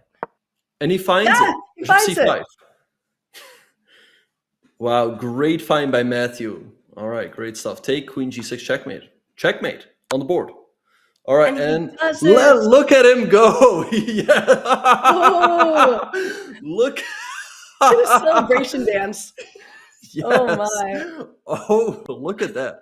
All right, so great stuff. Even his opponent's laughing a little bit. Yeah. Oh, and look at that, Jules. I think, let's go back to the bird's eye view, because I think that might be the match. Jules, let's have a look at what's happening on the other boards. Matthew wins, Hemachandra wins, Nicolas wins, so it doesn't even matter what's happening on Rolf's board. I think SLU has just clinched the match. Wow, what a comeback from being a point behind. Oh, I wonder what chat's going to say about those channel points, but that would be insane. And yeah, I mean, oh, wow. They've got to be so happy right now. Yeah, Matthew is thrilled. I mean, what a way for him to end the match. He was on 0 out of 3, wins his game, wins the match. He must be pretty happy about that. Oh, he's got to be celebrating so hard, as he is. We saw that. Are you going to still lecture him or no? Has he earned a non-lecture? Oh, we'll see. Anyway, in the meantime, Rolf is lost, but he's shaking his head. But I guess during the game, he might not realize that it doesn't matter. But I guess as soon as his game is over, he'll check the score and realize that they've won the match anyway. Yeah, and we see it. What a performance from SLU B. Wow. Yeah, so Rolf loses, but I'm sure he's going to check the games, and I'm sure we'll see a reaction any second now, as he must realize soon that his team actually won. And we see a head shake there by Vincent, as he probably realized his team lost. Rolf doesn't realize it yet, I think. No, he probably doesn't realize it yet, but he will soon. And that was a crazy comeback too. I don't know. That was really impressive by SLU B coming back after. I know it's just a single point, but to completely shut them out is definitely something. Yeah, wow, what a game that was. Because yeah, I mean, going into the final round, I think forcing a tiebreak would already be good, but winning the match by 1 point, I mean, it doesn't get better than that, honestly. It really doesn't. That's exactly what they need to do to avoid a tiebreak. I'm sure these players are happy to spend their Saturdays celebrating as well. But I don't know. That's got to be heartbreaking for Florida as well, who was so close to victory. They went into this round thinking that, at worst they tie. They've got a good shot to win. I wonder what those players are feeling right now. Mm-hmm. Yep. Great stuff by the SLU team. They were 0 out of 5, but they get a very nice win here. We see Nicolas Ladon carrying the team on board 1, 3 out of 4. Rolf 10, 50%. Hemachandra, great job on board 3, 2.5 out of 4. And Matthew, crucial win there in the last round as he clinches the match. And really a great performance by all the players. I know it's tough playing on stream for one of the first times, but they all did great. Do you have a game you want to show us, Ben? Absolutely. There's no doubt about it which game we have to look at. Let's have a look at the game between Matthew Pikus and Sherwood in the final round. So I already like Matthew's position here, but here he went for aggressive play with G4, opening up lines on the king side, takes, bishop f8, H5, opening up even more files. And here, Black really had to keep things close with the move G5, but instead he took, white recaptured, rook H7. Now the rook came into the G file, rook DG1, queen D3, excellent move by Matthew, hitting the rook on H7, rook G7. Matthew traded the rooks, but here came the other rook G1, bishop f8, and he jumped in with rook to G8. So white here is creating some very scary threats. And Sherwood played bishop D7. He tried to get out of it with queenside castling coming next. But Matthew said, no, your king is not going anywhere. He played bishop takes f7, double exclamation mark, sacrificing his bishop, as the black king is simply getting checkmated here. If you take, there's queen g6 check, king e7, queen f6, queen takes f8, and there's nothing black can do. So instead, black played king e7, bishop c5 check, takes an f7, and queen g6 checkmate. So great stuff by Matthew. He gets a win. He gets the win for his team, as SLU wins the match by 1 point. What a way for him to finish off this match. That was a great way for him to finish off his match. And as we're saying here, we're going to have a quick break, but don't go anywhere because we have an interview with a very special guest. Maybe one of the fan favorites we've seen in chat so far. So stay tuned. Looking to deck out your closet this fall or a gift for that person who loves chess? We've got you covered in our all-new merch store. Literally. Never forget that it's always chess o'clock somewhere, with clocks in a brand new colorway. And keep your mouse speed on point with a classic green or bubblegum pink mouse pad. Oh, Middens wants to say something too. She says, check it all out at chess.com/shop. And you might want to do what Middens says. Do you think we're gonna go our separate ways in content in the next 1 to 2 years? Not entirely. I think we'll always still do content together. She's not sure. Oh. No, I do think we'll always do content together. I don't know what the next 2 years are gonna look like, so I'm unsure about that, but not that we'll do content together. Have you ever been jealous of Andrea's success?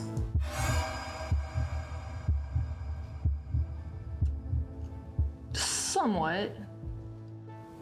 True. Do you think you're more successful than Andrea? No. That's very surprising. I told you I think all these things.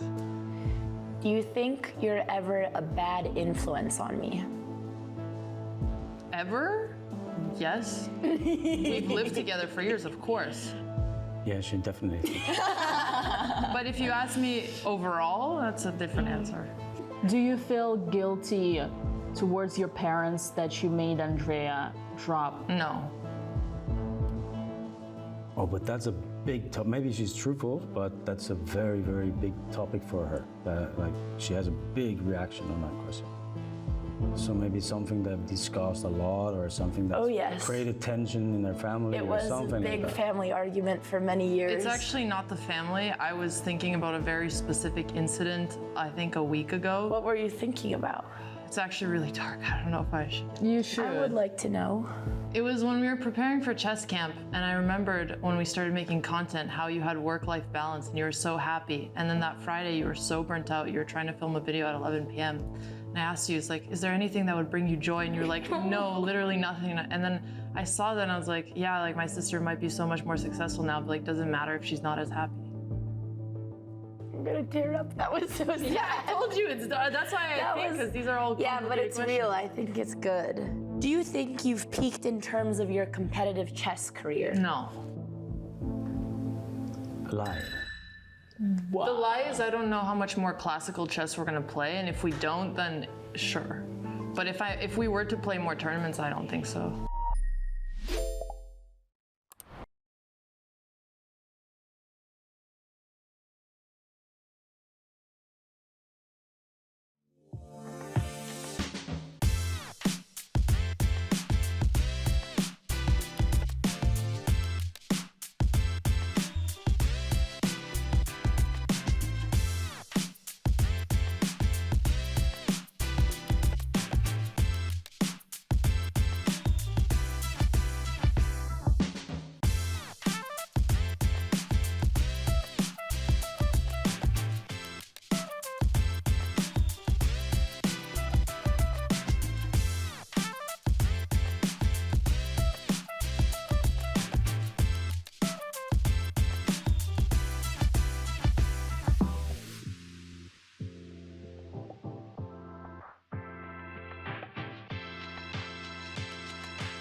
Hello, everyone. Welcome back to CCL. We have a big interview ahead of us with Matthew Pikus from SLU B, fan favorite. Ben, are you excited for this?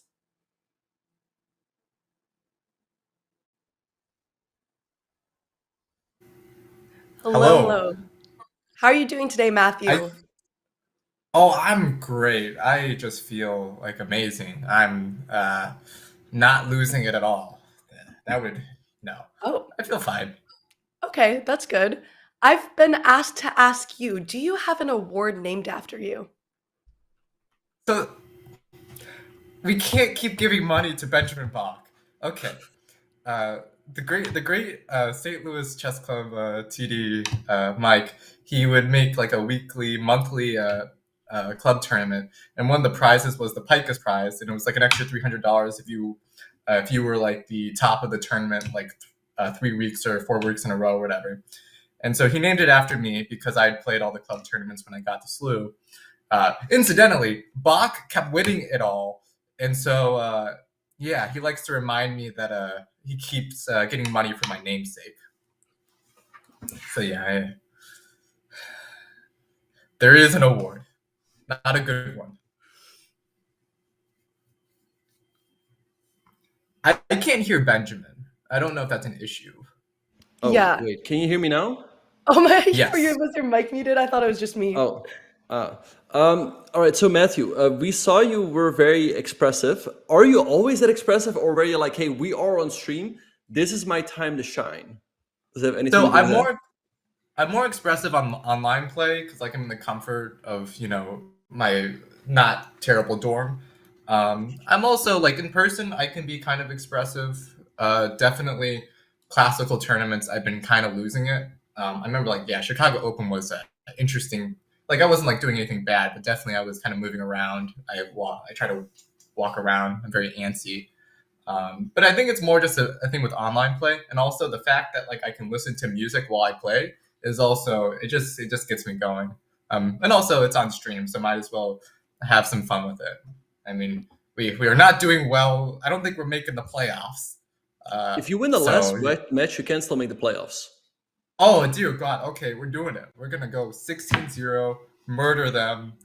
Yeah, that's good news. We were all kind of we kind of all were like nihilistic about the whole thing. We're just like, someone dies, if CCL explodes. Well, I hope not. But we have a question I'm not from rooting chatters. against anyone. We have a question from two individual chatters that was actually the same question. Siren and Brody Plays Games. They asked, how exactly did you get so cool? Well, on a frosty morning in 2004, I was born. And ever since then, I vowed that I would try to be the coolest person in the world. I had to outcool many prominent people. I outcooled... I don't know who I outcooled, actually. I don't remember, but they were bloody fights. I mean, honestly, no one knows who I outcooled because why would you know those lame people? They're dead now. But the leather jacket was a plus. I mean, once you get that, it's kind of over. Like, no one can compete with me. I picked up drinking. That helped. And everyone knows that chess players are the coolest people ever. I mean, there wouldn't be like any issues with chess people. There's like no stereotypes that they're weird or shy or egotistical or conceited. That just never happens in the chess world. So obviously. Mm-hmm. Yeah, no, we definitely enjoy you being so expressive during the broadcast. But Matthew, I was wondering, what music were you listening to during the match? Like, what got you into the vibe? So it's all over the place. So first of all, there's a band that I think both of you know, Julian Proleko. He got me into the Happy Fits, and so I was listening to Too Late, and then I got really sad because I lost the first game, and like, okay, I kind of got murdered because I forgot that like I can lose a piece. No, I was in exchange, but and then I was getting into there's an old like 60s band. It's like the Ink Spots, like 50s, 60s, and so that's like kind of like regular jazz. And it was like a depressing song too. Like there was no reason why I should have been happy. Then I went into more 50s and 60s music. It was like John Henry. It's a classic by Tennessee Ernie Ford. And that's a classic. It's all kind of American spiritual. And then I ended on, because I was already depressed after losing 3 games. And like 2 of those Fildor games, I was like, it should have been complicated. And then I ended with You Gotta Accentuate the Positive, which is an old classic song. But yeah, I had to remain positive or else I might have jumped out a window. But it worked. I found the song that worked. And but these are not like raging songs. These are very mild songs. I'm just kind of like off my... there's a few screws loose in my head today. Yeah. Well, we're glad you found the right vibe. This is a question from a chatter, King Carl, for real. Matthew, can you jump on your bed for the vibe? Okay. I will do it. But like, I want to stress that if I die, I'm blaming I don't know. I don't want to blame the chatter. They're just doing God's work. I'm gonna blame like I don't know, the entire country of like France. That seems like a right thing to do. I mean, no one likes the French anyways. But I can't jump on the bed if this is seriously a question. Yes, it's seriously a question. This was in chat. Alright. Oh fuck. I hope he's not for bring the bed. Sure. No, I feel like this could go wrong. Okay, that worked. We did it. Fair enough. All right. And Matthew, I mean, we know you now as the cool guy from CCL. And yeah. But can you tell the people a little bit more about yourself? Like, what are you studying at St. Louis University? What is your major? Do you have any chess aspirations? We see a music instrument in the chat. So take it away and tell us about yourself. All right. So when I applied, this all started in 2023. I applied to every university along the Mississippi River because my grades were so bad that I was like, well, if I get into, like it doesn't matter the criteria anymore, so I'm gonna choose a river. Got into SLU under biochemistry pre-med. I opted into a music minor as well. My current activities are obviously my classes, so I'm in like some grad chemistry, whatever nonsense. I'm kind of pursuing the music minor still. I took a hiatus from the university orchestra, but I played 2 semesters already. My chess strength is like I'm like 2,000, like nonsense. NM would be nice because that means I get to be put on the SLU Chess website. My other activities include I'm formally employed now by the SLU Chess program, so I'm VAR secretary, which is always nice. I mean, I like being a male secretary. It's nice. I also do some shadowing, like I've been shadowing doctors on the side, and I'm kind of in the process of. My other big time commitment is I work in a research lab on the med campus at the med school, and that is fun research, if not mildly insane. Some protein stuff, but the way we get the proteins, man.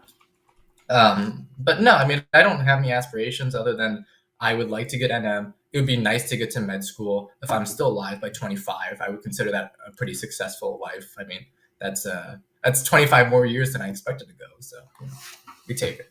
Well, we're glad you're here. You sound like a man of many hobbies. Speaking of, I have Joe in my ear, and he wants to know, have you ever thought about streaming chess?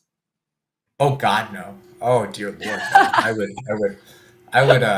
one, I would get banned off the platform because I would say some nonsense. My Pikus is a Slovak name, and don't get me started on my opinion on the Czechs. I mean, they oppressed my people for centuries. So, the Czech lobbyists would get me. No, I would say some random nonsense and I'd get banned. And also, I'm extroverted in the right context, but like I can do that over and over again. I have like a limited social battery. Like it's kind of like I can be a little wild like every like once or twice a week, but other than that, I kind of stay to myself. Yeah, I mean, it's not something I've included. I also don't think I'm I know I'm dashingly handsome and beautiful, but you need more than that for streaming. Mm-hmm. Right. Yeah. We definitely enjoy your CCL appearances.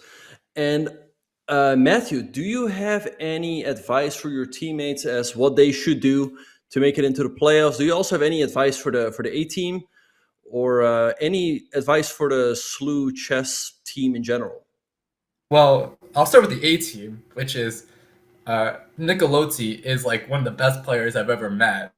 He's just his online adaptation is just not great. Like he's just having tough time adapting to online chess. So that's just going to be like him. I mean, I personally think SLU A should be playing my good friend Tianqi Wayne, Steve, more. Great IM, great guy. He makes so many Family Guy references that I unfortunately get. In terms of SLU B, don't play like me. That's like the only thing we have to do. Like if you don't play like me, we will get to the playoffs. We'll win. I mean, like I'm not worried. I only have one team I want to beat, and that's Northwestern, because my best friend Nick Bruja is on that team, and I gave him the smackdown last time we played, and we need to murder them again. So that's my only incentive to get into the playoffs. I think the other guys want to make it to gold, and that's good. I don't really have good advice. Like I wouldn't take advice from me. Like if anything, whatever I say, do the opposite of. Because dear Lord, oh my gosh, do I have like a bad track record with like a lot of stuff. So yeah, don't do the opposite of what I say. Except don't play like me. Like seriously, don't play like my chess. Like that. Oh my gosh, yeah. So you recommend the SLU team to lose? I mean, they'll win. Well, see, I don't know. That's an interesting thought. I mean, we started off losing because we lost like 5 games in a row, and so we're like, yeah, losing is the strategy. And then this time around, we're like, well, what if we tried to win? And so, I don't know. I think we should try to draw our games, Anishigiri style. That seems like the way to go. Well, that's don't fair get lost. enough. As you should. Draws. Okay, your team will take note. We're very excited to see that. Thank you so much for joining us. This has truly been one of the best interviews. So I hope you've been enjoying your experience here. Oh, I love St. Louis. I will not take up any more of the time. I'm going to skedaddle. See you later, alligators. All right. Thanks, Matthew. See you later. And everyone, yes, that ends for this day's CCL, but we have a lot of interesting matches coming up. We have SRM versus Virginia next week. That is definitely not one to miss. And then SLU versus Mizzou. That's like the huge matchup, right, Ben? Yeah, that one is huge. It's looking really good for SRM to make it into the playoffs. They are 5-1 out of 6 matches. SLU, I believe, is 4-2, and I think so is Mizzou. So they're fighting for those top 2 spots. That being said, I think I just realized that Rio Grande Valley might be 5-1 as well. So if Rio Grande Valley wins their match against Athens, I think they just lock in their slot in the playoffs. But really, anything can still happen in terms of the other teams that make it into the top 6. And there's only 1 week left, so you guys better join us. It will be a lot of fun. Thank you so much for joining us today. We've loved having you, and see you next week at Collegiate Chess League.